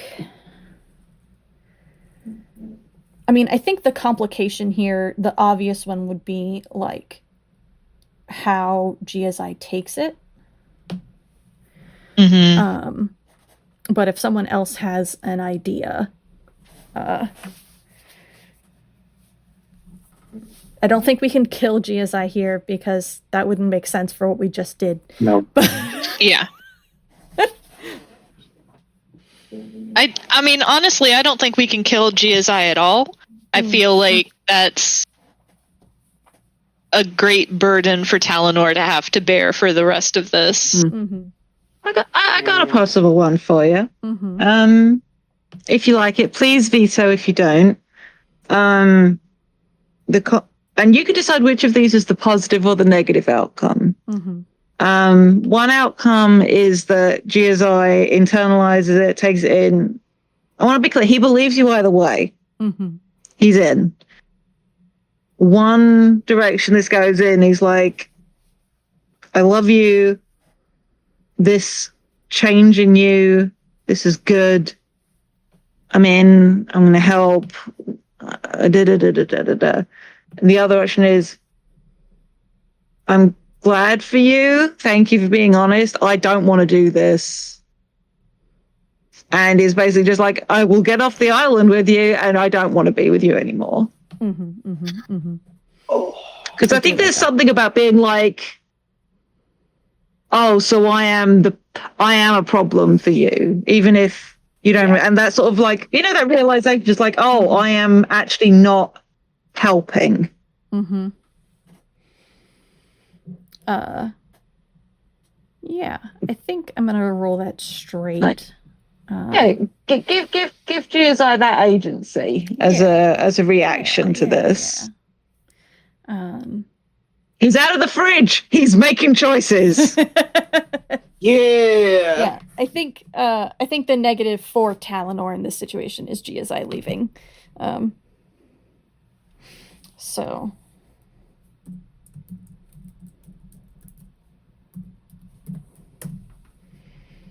it's a 6. Oh, buddy. Buddy, Oh. so close. And yet so far. Yep. So I think I think it's just what you said. I think they have like a relatively constructive conversation, and Talanor breaks down, and I think like Giazai kind of gets more reserved as the conversation goes on, and Talanor recognizes this, and like laboriously pulls himself together because he doesn't need to put more shit on Giazai. And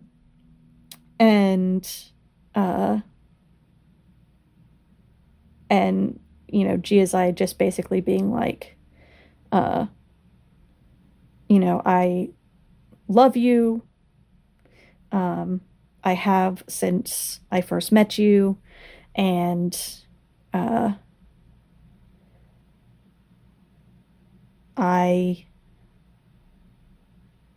think that we should go our separate ways after this. And Talanor doesn't argue, because there is a not insignificant part of Talanor that thinks that he's just the one who's responsible for Giazai's death all the time. And so Giazai is safer away from him. Beyond the fact that like Giazai deserves to make his choice with full knowledge of like what the fuck is happening. And Giazai's just like heads off into the trees to like fetch the water that Rebel and Phee left behind before, and Talanor just makes his sorry way back to camp.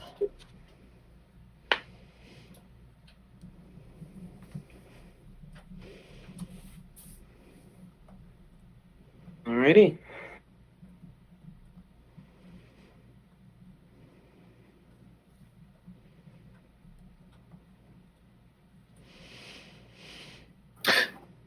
You know, my scene was going to be with Giazai, and then it became completely moot. I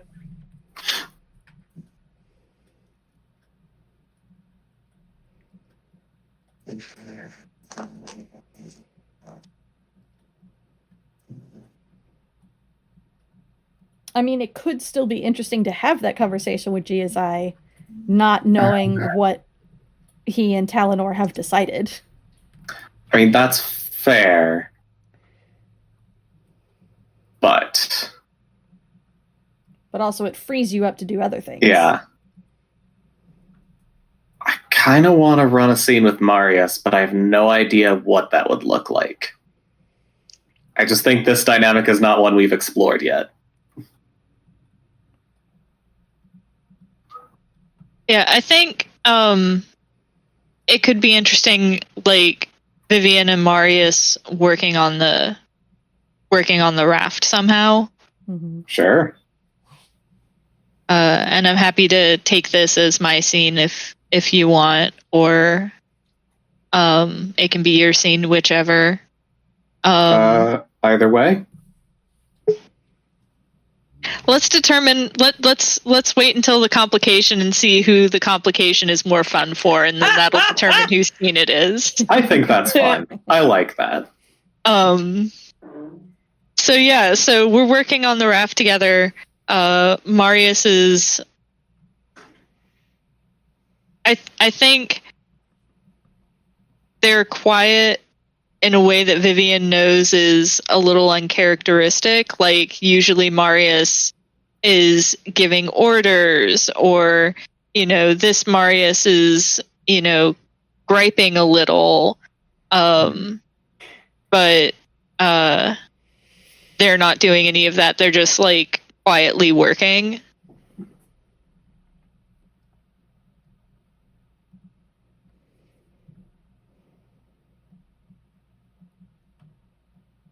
And I think God, how do they phrase this?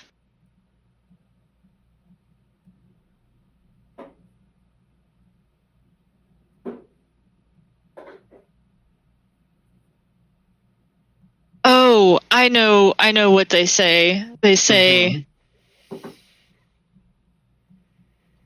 if we don't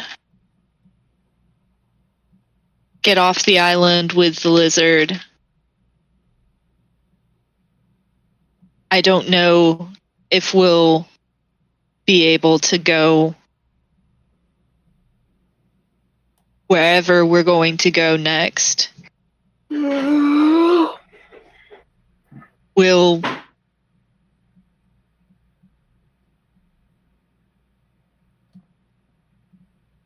Do you think we'll overwrite these people? I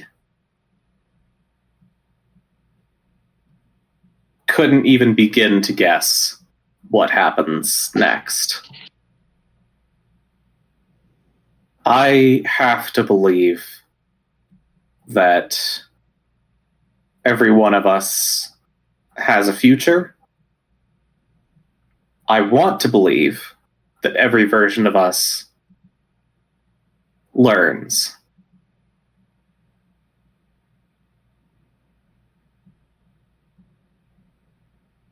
I think it has to matter.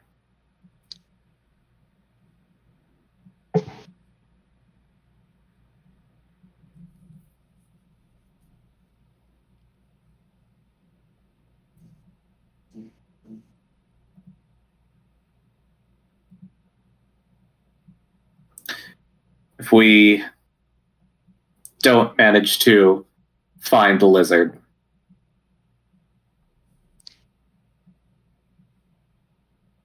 would that be such a bad thing?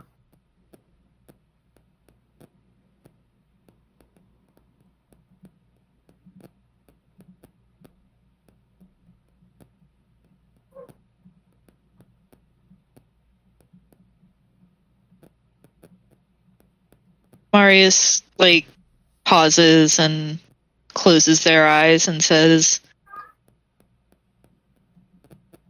I'd be overwriting a better person.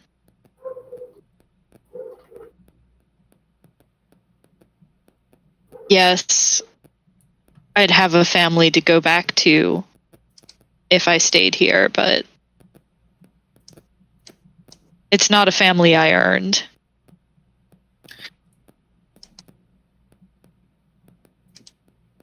Kari voice, you don't earn a family like that. And I think Vivien just emphatically shakes their head.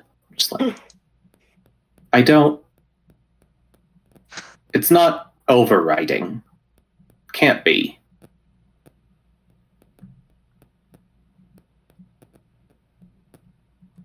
Or at least, I don't get how it would be in any meaningful sense. I remember what I did last week on this island. I remember when I took the job with the airline. I remember, or at least I think I still remember what I left in my fridge at home.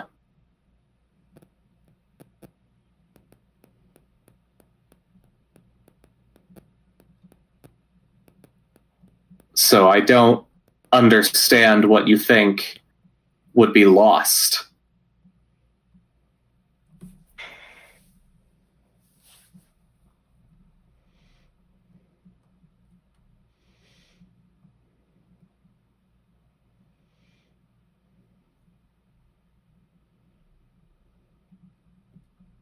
I remember what's in a refrigerator. I remember purchasing those items. But I'm not the person who made those decisions. I'm wearing that person's skin. And I'm making decisions for them, but those decisions are based on things that they didn't do.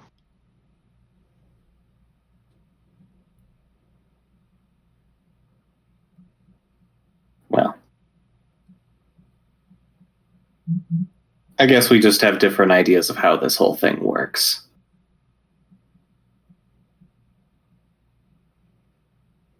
I suppose we do, but either way, we should find the lizard.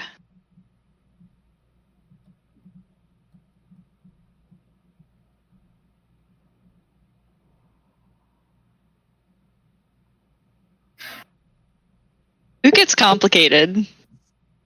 Well, It's already complicated. yeah. I think this is fun if it's a complication for Vivien, who is actively hiding knowledge. Sounds good.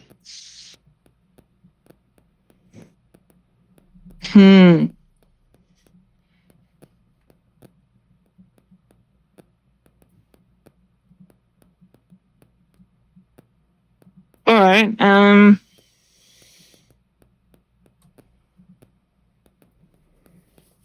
I think that conversation is happening, and your hand, Vivien, starts to itch or tingle like pins and needles, which is weird because it's not like you've been sitting on it or anything.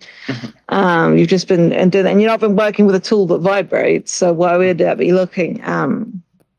But you look down at your hand, and this is the complication. The touch of the lizard has left its mark on you. So you're going to have to possibly spill some details. The positive outcome, or one outcome, is that the magical bullshit is starting to press in. And maybe it feels like the same sort of nudge of your sea shanties to like keep your energy up. Or maybe it feels like what was described to you in the Going Rogue universe as that like that feeling of being connected and being drawn to something. Or maybe it's the gut instinct of a con and something about to go wrong, and that knowledge to just step away before something hits you. Like, one outcome is you lean into those instincts. And on the other outcome, I think, is like you try and repress them. And I think maybe what Marius is saying is getting under your skin. Like you're trying, like, no, I can't believe that this is an override. That doesn't make sense. And your unwillingness to maybe buy into at least, or your need for what Marius is saying it to be wrong, because you've got your own understanding of it. Sort of, it just makes the feeling in your hand stop. Like you've shut yourself off to the possibility. Like mind over matter. And your need overrides that. I suppose this version of Vivien, or this Vivien's experiences, or this Vivien's internalizing and contextualizing overrides rather than works with the previous Vivien's experiences. Okay. I think I have lost track a little bit of what... I'm sorry. I got into the source. That's fine. It's good. Right, good consequence. You're able to go find the lizard. You fill the drawer. The lizard is this way. The negative consequence is that you don't feel that connection, and it becomes that bit harder to do so.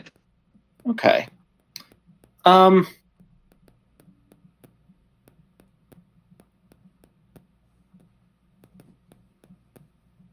Yeah, I'm okay with that. I was just thinking of a different angle on it. Of would it be more fun if the consequence is there's the connection either way. It's just a question of whether this comes out because Vivien chooses to, or if it comes out that Vivien has been lying to Marius. Yeah, do that. Interpersonal conflict. Yay. For reasons, I think it is fun if we are able to find the lizard either way. Or Agreed. if maybe Absolutely Marius is able to go find the lizard with other people in some sort of scene. Yeah. Good shit. Okay, now what do I want to have happen? Do I want to fuck Vivien over by making them a liar? Always make it worse. Okay, but I like Vivien though. I'm gonna roll it straight. I like being at +4. Yeah. That's wait. What happens on exactly a 7? 7, you win. 7 is a pass. Okay. Yeah. Okay, so meets it, beats it. Good. Yeah. I think I think it is the vibe that you are going for, right? It's feeling the connection, and feeling it in all these different ways. And I think even though Vivien would have found out very soon that the reason, or at least one of the reasons they had for staying, was no longer an issue, I think they would realize, no, it has to be this way. And yeah, they will tell Marius on their own terms. They know where to go find the lizard.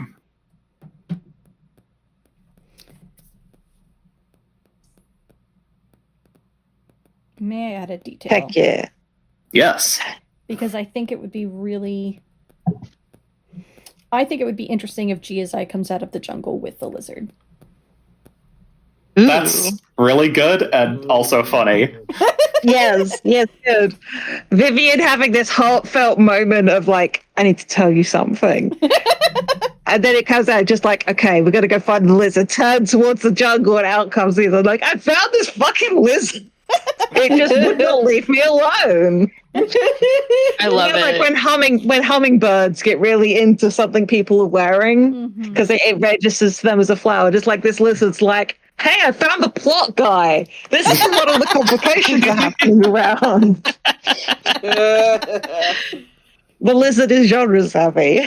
Bless. Genre savvy. I think we have Really firmly fucking good. established that the lizard is genre savvy. Yeah. Oh God, I forgot we did, didn't we? All right. Yep. That is my scene. Okay. I know what I want my scene to be, and now that I think about it, it probably is kind of a solitaire. Because We do not have a lot of time. Yeah. So that's probably for the best. Yeah. So what I'm thinking is Rebel goes for a swim out to the reef, and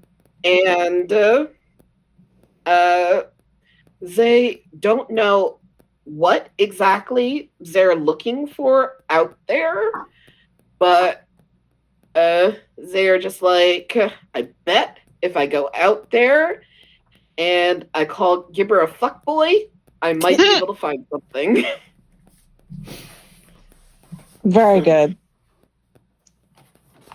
God, what would Gibber's influence even look like in a universe where he doesn't really exist? This, I think.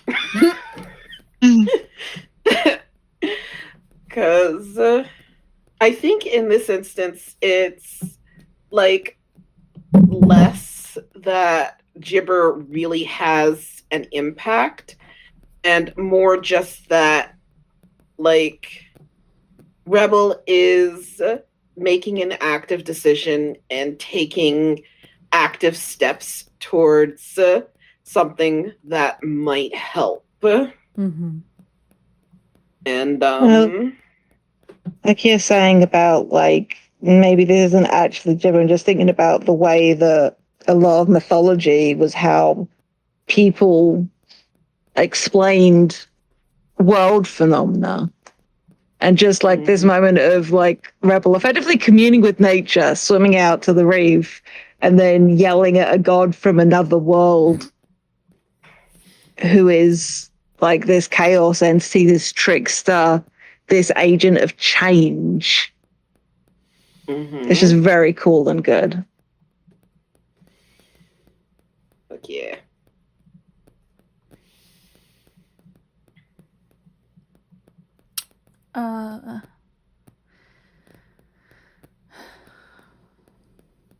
I think for a complication, the positive is you get an answer like you're looking for. Not necessarily because Gibber has given it to you, although maybe you want that to be the case. But like the fact that you are out here yelling at the sky allows you to witness something about how maybe the recent earthquake altered the landscape out here. Yeah, I was going to say something like that, or you catch your foot on a piece of coral and it makes you look down and you can see like this slight fissure has formed and there is a crack or a widening in the reef that you could get through. And then the negative being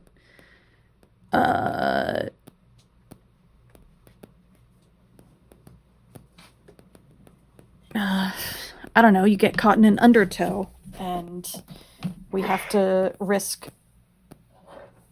like supplies or something to go get you. Yeah. Maybe we just have to leave sooner. Yes, we have to launch before we're now. Ready. Yeah, that makes sense. I am going to spend one of my karma dice to make this more positive. I'm going to have a bad outcome.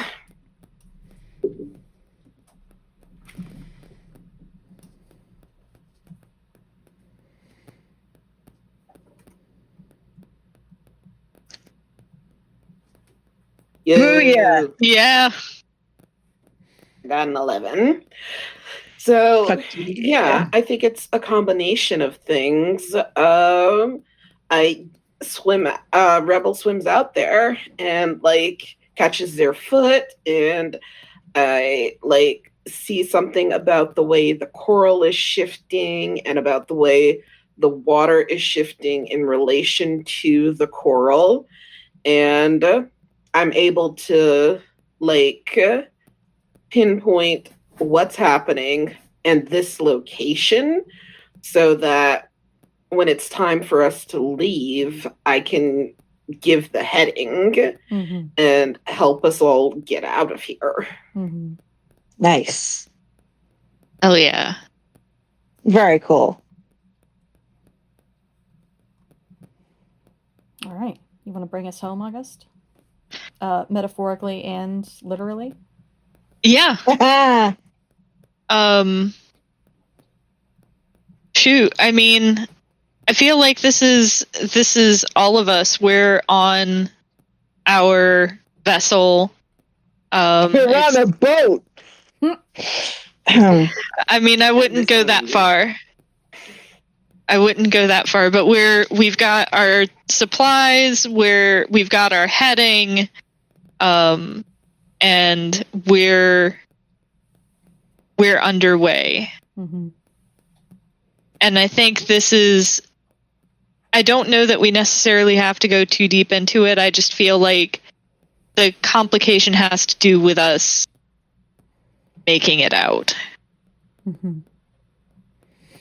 I don't want us, like, whether we make it out to be a complication.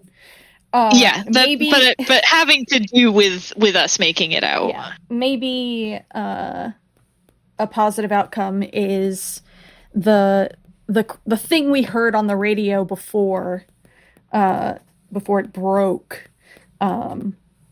Like, something about the fact that we received it was enough for, like, people to ping, there's something going on there that needs to be checked out. And so, gotcha. like, we get outside of the barrier reef and are picked up very quickly. And if it's a negative, then we are in some, like, life up high, sorry fucking state when we're finally found. I kind of like the negative outcome. I kind of like us suffering a little bit more. Shocking! Shocking! Never. So I'm going to roll 3d6, and I'm going to adjust my karma track. That's the wrong tab.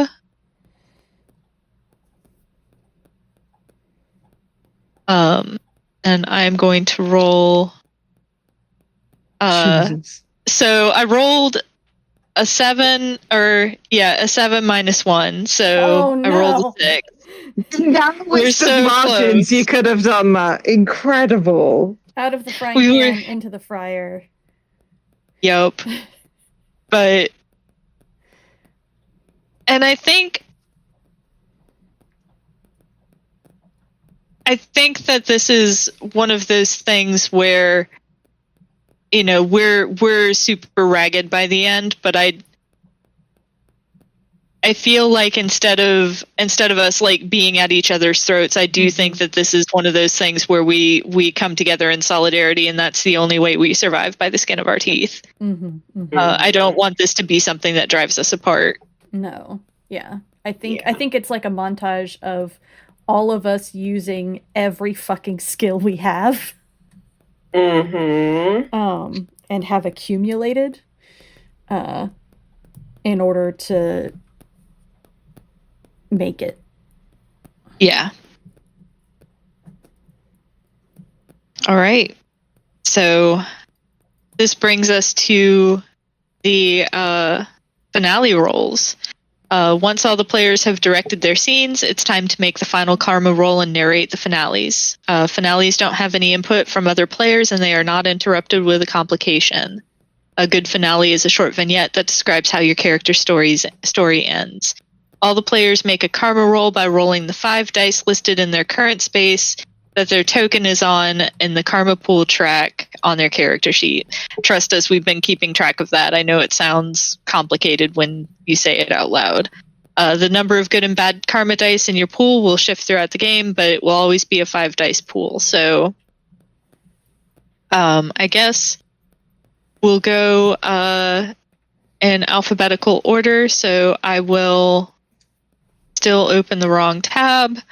I will roll my 5d6. One of which is negative. So I will take the last one from the sum of the first ones. Ooh, and my result is a 14, if I'm reading that correctly. So positive result means I get to direct my finale any way that I want to. If you get a negative result, then your finale has to be a bummer for your character. Positive results can still be bummers if you want them to be, but they don't have to be bummers. So next on the list, let's go Danielle. Okay, I have 5 positive dice. Oh, nice. Because I play games to win. I play karma like I play fucking Fiasco. No, Star Blades. Yeah. Play to win. 17. Nice. I like that even though I have more positive dice, I only rolled 1 higher than you. Or, well, I guess 2 higher because you subtracted 1. Yep. But still. Okay. All right, Dirk. Okay. I have 4 negative dice and 1 positive. Jesus Christ, Buddy. Dirk. Oh, Yeah. Rebel. This is about to be a bad time. Rebel. I mean, you could roll a 6 and then 4 1s. Fingers crossed. That's kind of what I was hoping for. This is almost definitely not gonna happen, but Yikes. Oh. It did not, no. That is nope. That is a negative 10. 14. Wait. Yes. Yeah. Yep. Negative 10. Wait. 4 Yeah, it's and then minus Right. 14. Okay. Yep. I gotcha. Good lord. I did math wrong. Okay. I got 3 positive, 2 negative. I ended up back where I started in terms of dice. So 3 positive, 2 negative. Okay. Yep, I'm good. I ended up with 10 minus 4 is 6. Yep. Schrag, bring us home. And I have got 4 positive, 1 negative. That is 5, 2, 5, 1, and 1. I'm at a 13. No, I Lucky can't for do math. some. You're at a 12. That's a 12. I'm an engineer. It's fine. All right. So, starting with the player who has the highest roll, we take turns narrating our finales. So we would start with Danielle, and then I think it's me, and then Schrag, and then Jade, and then Dirk. Yeah, Danielle, tell us about how Talanor has the best ending here.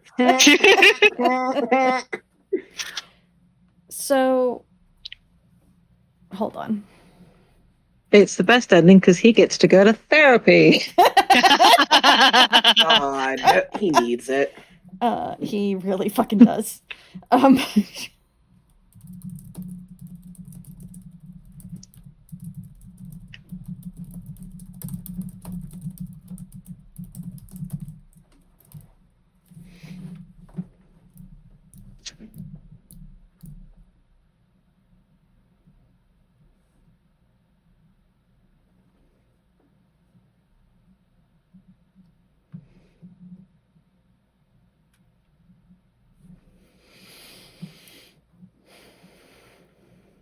Okay.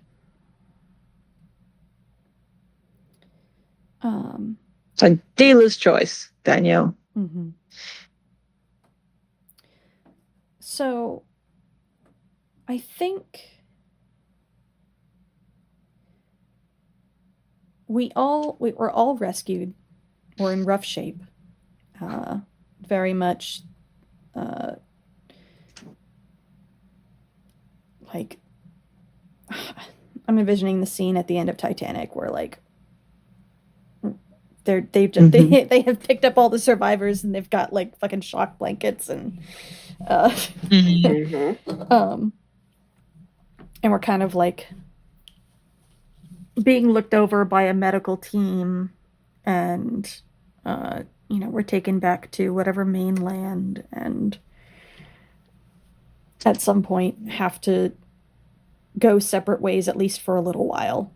I think it is not unusual for us to stay in contact in this kind of situation, even before taking into consideration all of everything. And I think when we get pulled back, if we get pulled back, I don't think it's at the same time for everybody. I see you. Sorry, I ripped loving motherfucker. I see you. I see you. And I don't think that when we go, we leave behind a hole, right? I think there is a person who continues on to live this life. I don't think it's particularly interesting to answer the question of what that person remembers. Yeah. I was gonna say I think that is not something that we should concern ourselves with. Yeah. We can each have our own idea, and that's fine. But can I share mine? Because I really have thoughts about this. After, I think. And I think we see Talanor adjusting to this life. I think he's let go from his job and has to find another job, which is fine.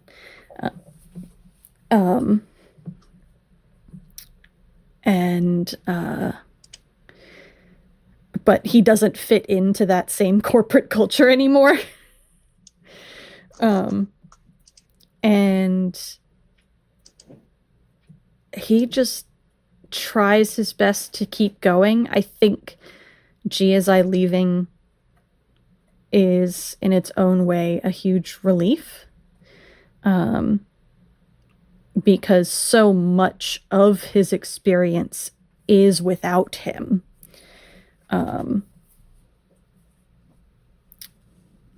And then GSI gets to, like, be happy and not tied down to this motherfucker. And, just going to therapy and trying to make this version of him better and, like, get himself in a good position if he does go back, and, like, keeps in text contact with the others, but I don't think he, like, calls them to talk a whole lot.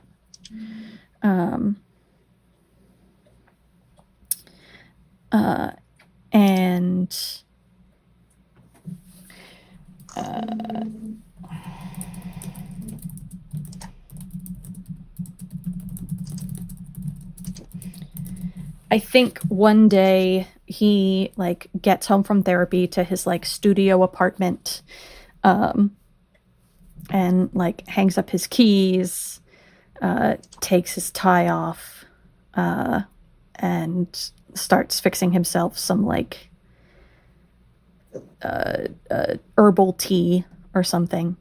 And as he reaches for the tea bags, I think he sees the lizard sitting on the little canister.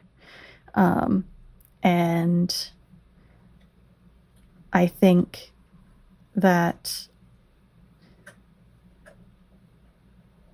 we lost track of the lizard. And so seeing it is like, how the fuck did you get here? But also you're a weird mystical teleporting being, so I guess this makes as much sense as anything else. And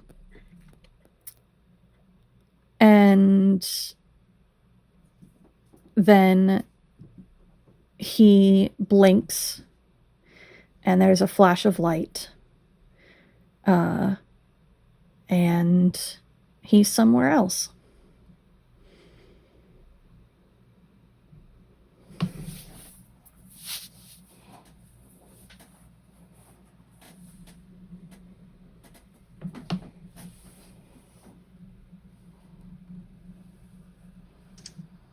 I know, mechanically speaking, our currently muted August would be going next, but given plot, did you want the rest of us to go and then we finish with you?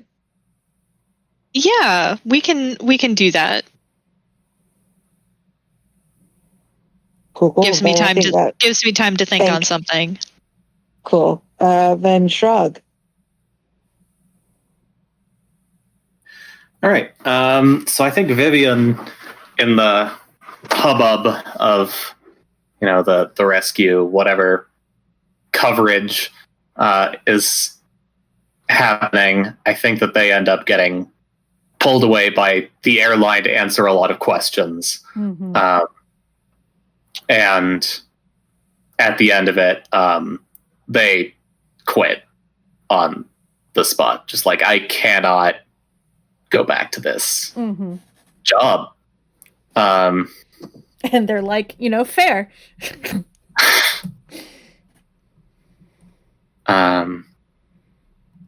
But yeah, it's a little confusing to be back.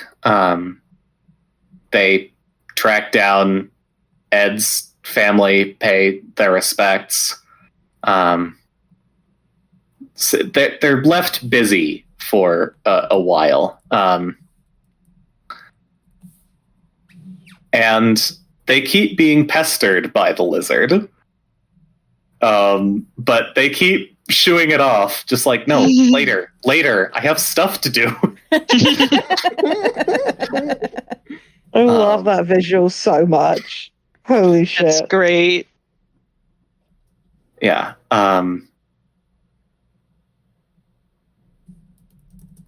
I think they try to track down Talanor again to apologize for putting so much weight on, coming back to a place where he could be better now, and then it still didn't work the way that they thought. And I don't know if they find him or not, but it's just something that weighs on them. They try to track down Phee, just to make sure that they're not alone. They try to lay down as many roots as they can, so that whatever happens next, they'll have some support with them. And it's generally hard to get back on their feet. They've spent a lot of their life working toward this, flight attendant career, and then they threw it away for very understandable reasons. But they're left with a lot of choices to make, and they try to apply what they've learned to put themselves in a good spot. And then, finally, they'll see the lizard again. Be like, all right, fine, if you must. And they also wake up.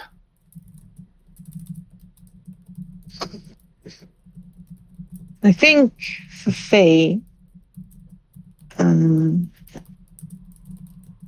it turns out being a consultant for TV and movies, they really like the more stuff you can consult on.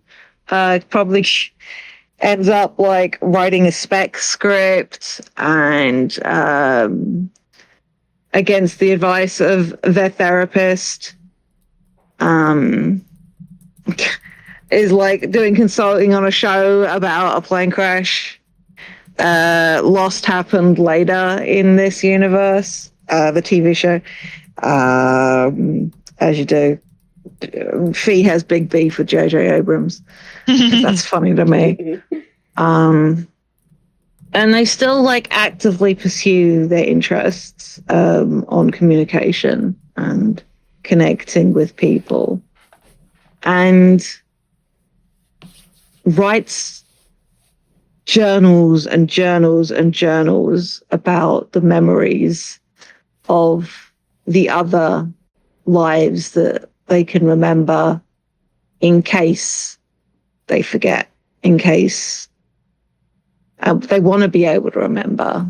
And if they don't lose anything, then maybe they'll write a book, a fictional novel. Who knows? But they do stay in contact with Vivien. They touch base with Talanor.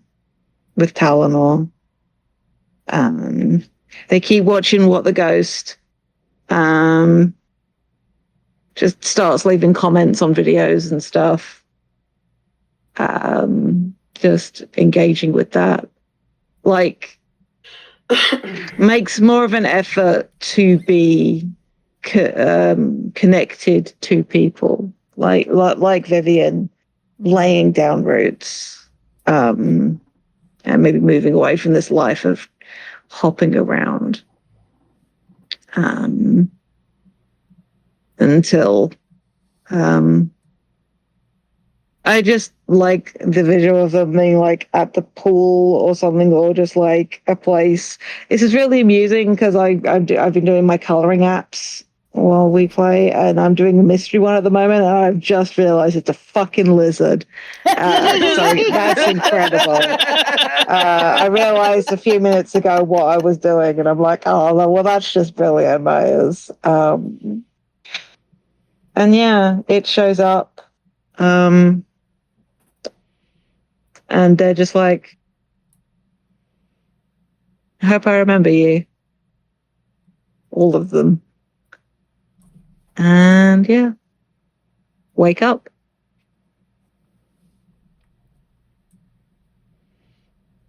I think for Rebel, we do see after they get rescued, like they're an internet personality and they don't have like a lot of coworkers. So like working with them to do their internet stuff. So the time without them has a negative impact on like all of their work. And eventually like basically they get canceled by the internet, and eventually they stop doing their music. They get like a very normal type of job, like a call center job or something like that. And they eventually like have to like wash out all of the dye, cut off the ends of their hair that are dyed.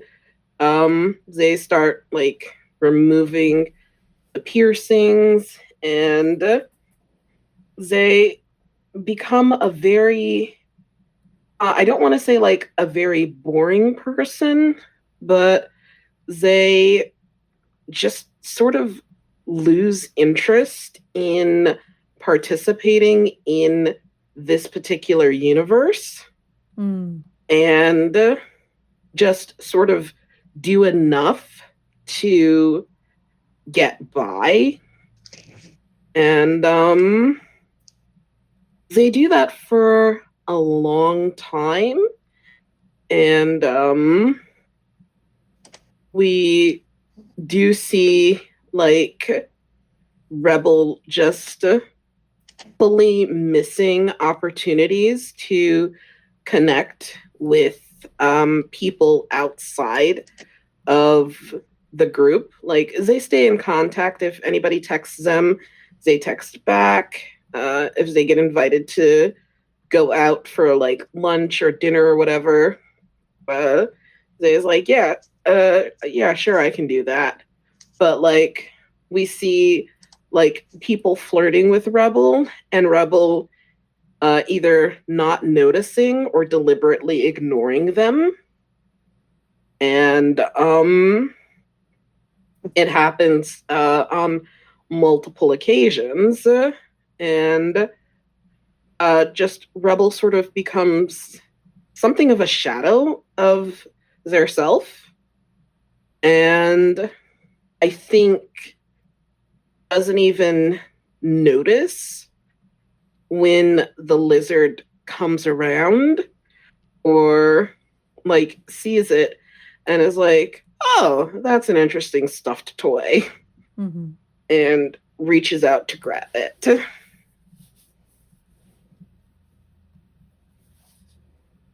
All right. So I think this is Marius getting rescued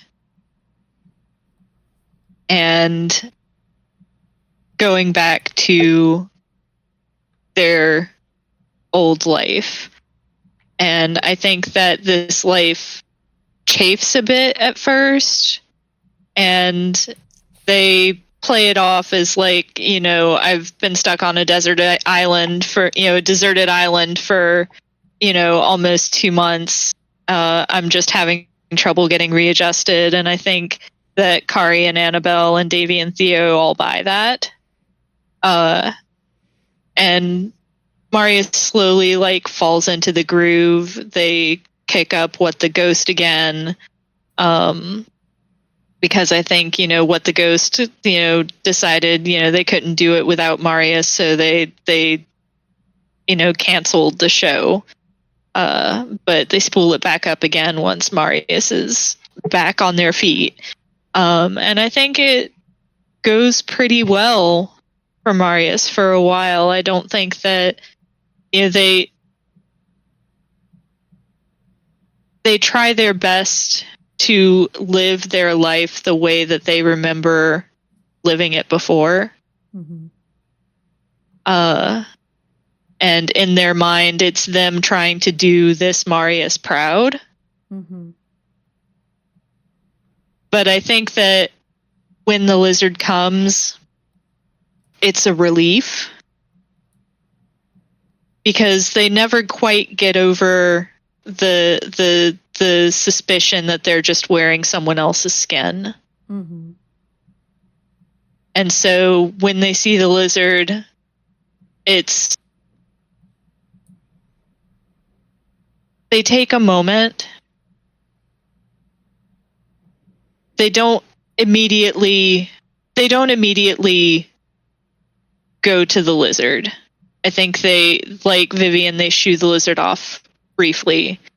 And I think that they do some small things for the people that they've learned to care for in their life. They're not overtly saying goodbye, but they're saying goodbye. And then they find the lizard again, and they reach out for it, and they wake up. And where they wake up is a clearing with a lot of stolen equipment. And they're surrounded by people that they haven't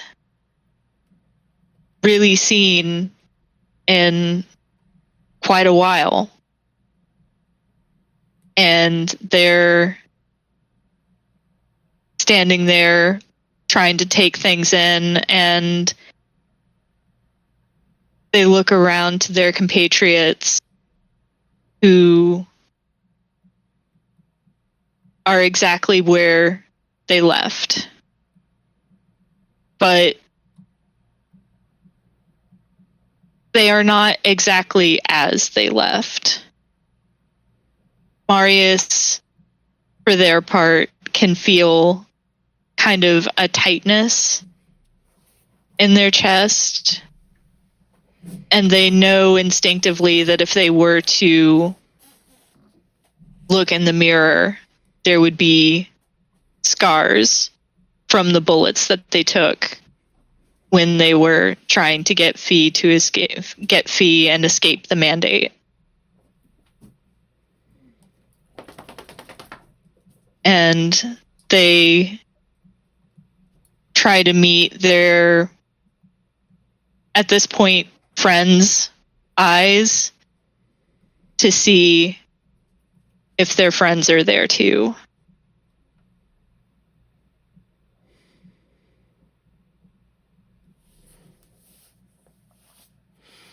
I think Talanor gets up slowly, and his skin is more weathered than it was.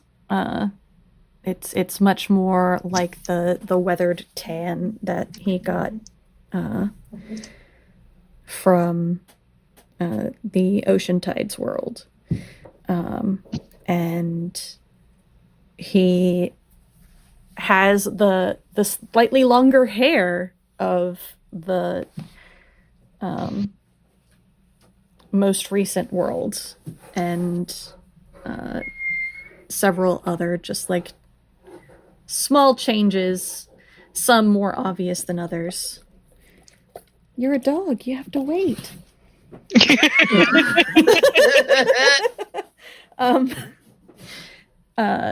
And he meets Marius's eyes and nods.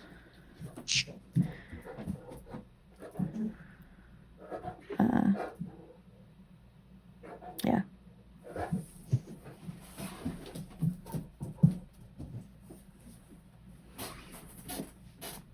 I think Rebel gets up and their hair is, instead of whatever color it was before, entirely black,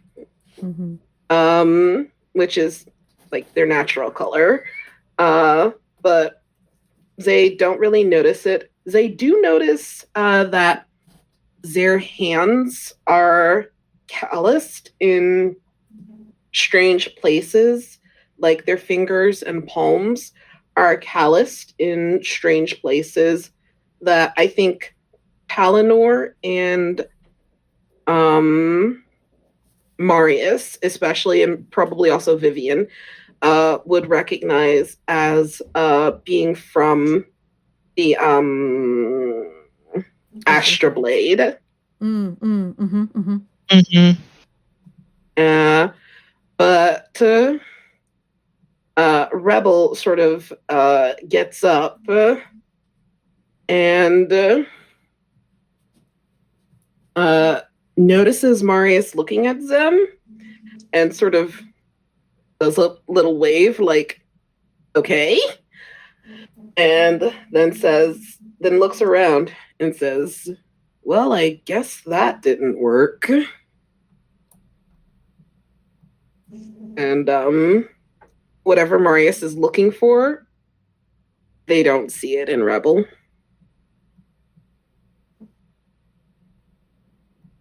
Damn.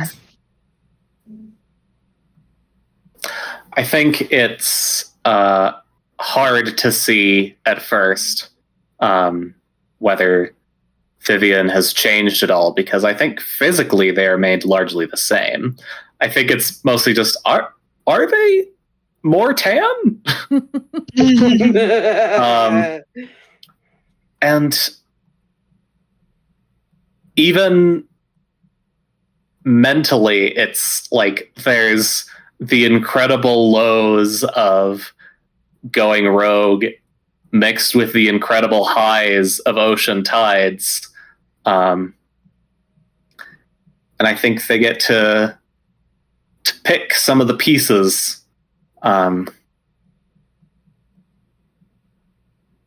But definitely, they give Marius an incredibly wide smile. It's like, oh yes,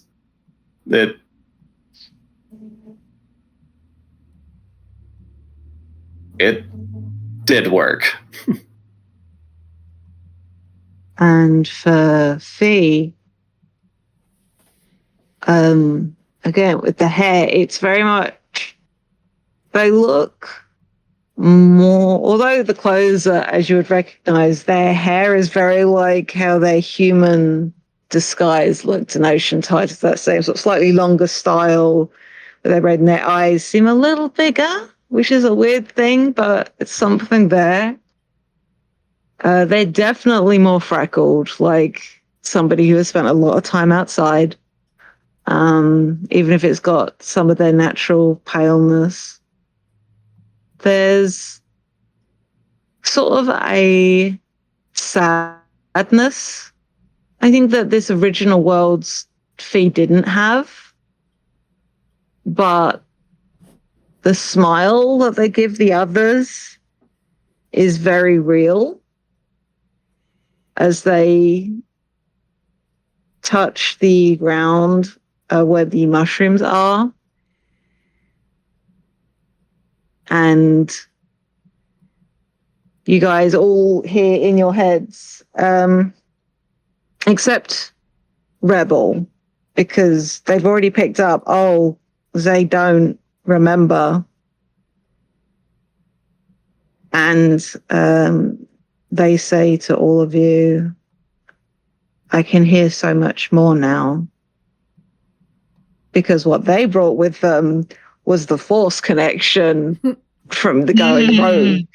Oh my universe. God. The Force might not exist in the same way in this world, but they've tapped into that web of connection that they were searching for when they joined this experiment.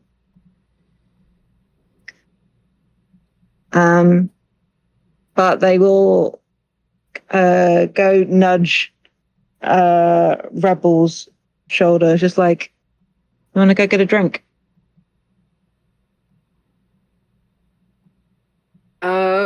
Rebel looks a little startled.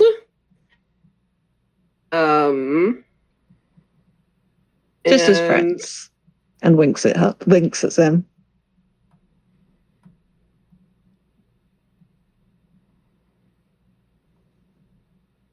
Sure. It's a very uncertain response. Mm-hmm.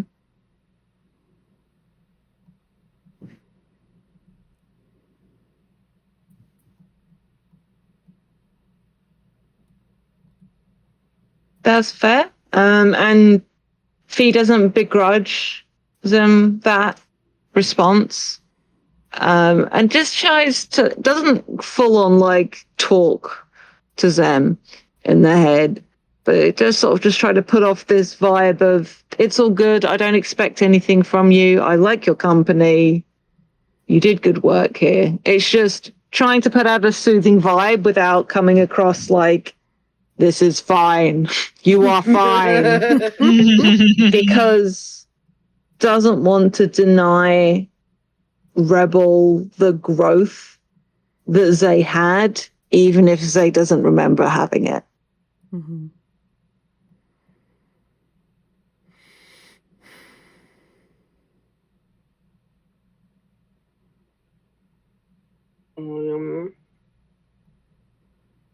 Yeah, I think Rebel is just like, yeah, sure. I think we probably all need drinks after vague gesture. That.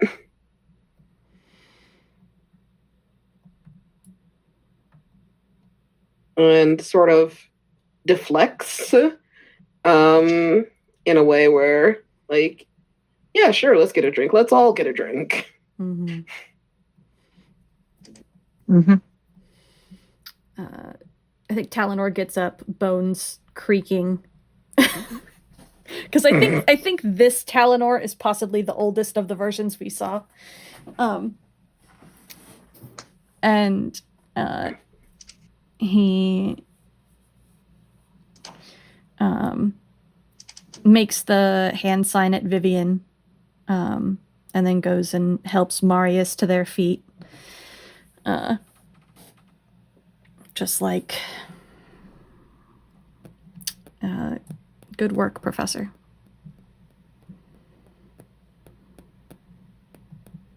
Vivien looks visibly relieved as they give the sign back.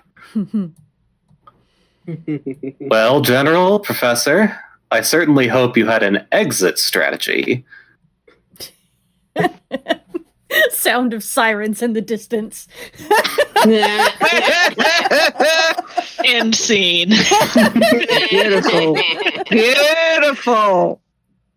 Love it. All right. So that has been the Ultraviolet Catastrophe, a 5-part miniseries brought to you by Standing Stones and Hearthside Enclave. Shout out to August for orchestrating this delightful journey that we have been on together. Sick. I deeply appreciate y'all humoring me and going on this journey with me. It has been a delight. And let's do outros, starting with Schrag. I have been Schrag. I have been so lucky to be on this little mini-series. I deeply appreciate the opportunity. It's been so fucking fun. You can continue to find me on the internet if you so choose. I will continue to be mysterious about this. Yeah. I've been Jade. If you like the way I toy with my emotions and the emotions of my co-players, come listen to Follow the Leader or Dumb Kids Playing Hero. We do much of the same. My pain is your pain. Your pain is my pain. Together we will tell stories. It'll be grand. I'm on the internet at Jade Oxford Rose. I've been Dirk, and even like Schrag, I am so happy I had the chance to be a part of this. This was so much fun. Rebel has not grown as a character, but I have grown as a player. There will be more suffering in the future for my characters. You can find me at Hope's Hearth Pod. You can find me on Tumblr, avoiding the Minecraft from August.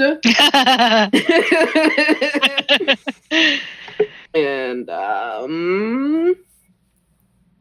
yeah. And I've been Danielle. You can continue to find me on the internet at RedtailTalk90.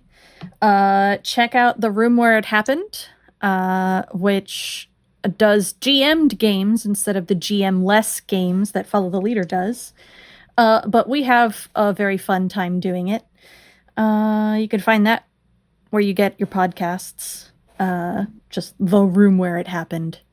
The SEO isn't great, but that's fine. And I've been August. You can continue to find me on Twitter at HarpyDora for the time being, on Tumblr at Strange Harpy if you want to be inundated with Minecraft YouTube posts. You can find the podcasting guild I'm a part of with most of these lovely folks, Standing Stones, at Stones_standing on Twitter, and Standing Stones Productions on Tumblr, though I'm really bad about updating the Tumblr. You can find Hearthside Enclave on Tumblr. Is that just Hearthside Enclave, Dirk? I think it's HS Enclave. Yeah, HS Enclave sounds right. And I'm pretty sure Hope's Hearth and Abbey Archives are on Tumblr as well. Okay. Well, you should be able to find those through HS Enclave, through that Tumblr, I imagine. So, all right. That's been us. That's been the Ultraviolet Catastrophe. I think at this point, we've been going for a little over 5 hours. I think maybe we need to let Jade go to bed. Yes. That's fine. Good night, y'all. Good night, everybody. Have a good one. Be safe. Bye. Thank you for being with us. Yeah.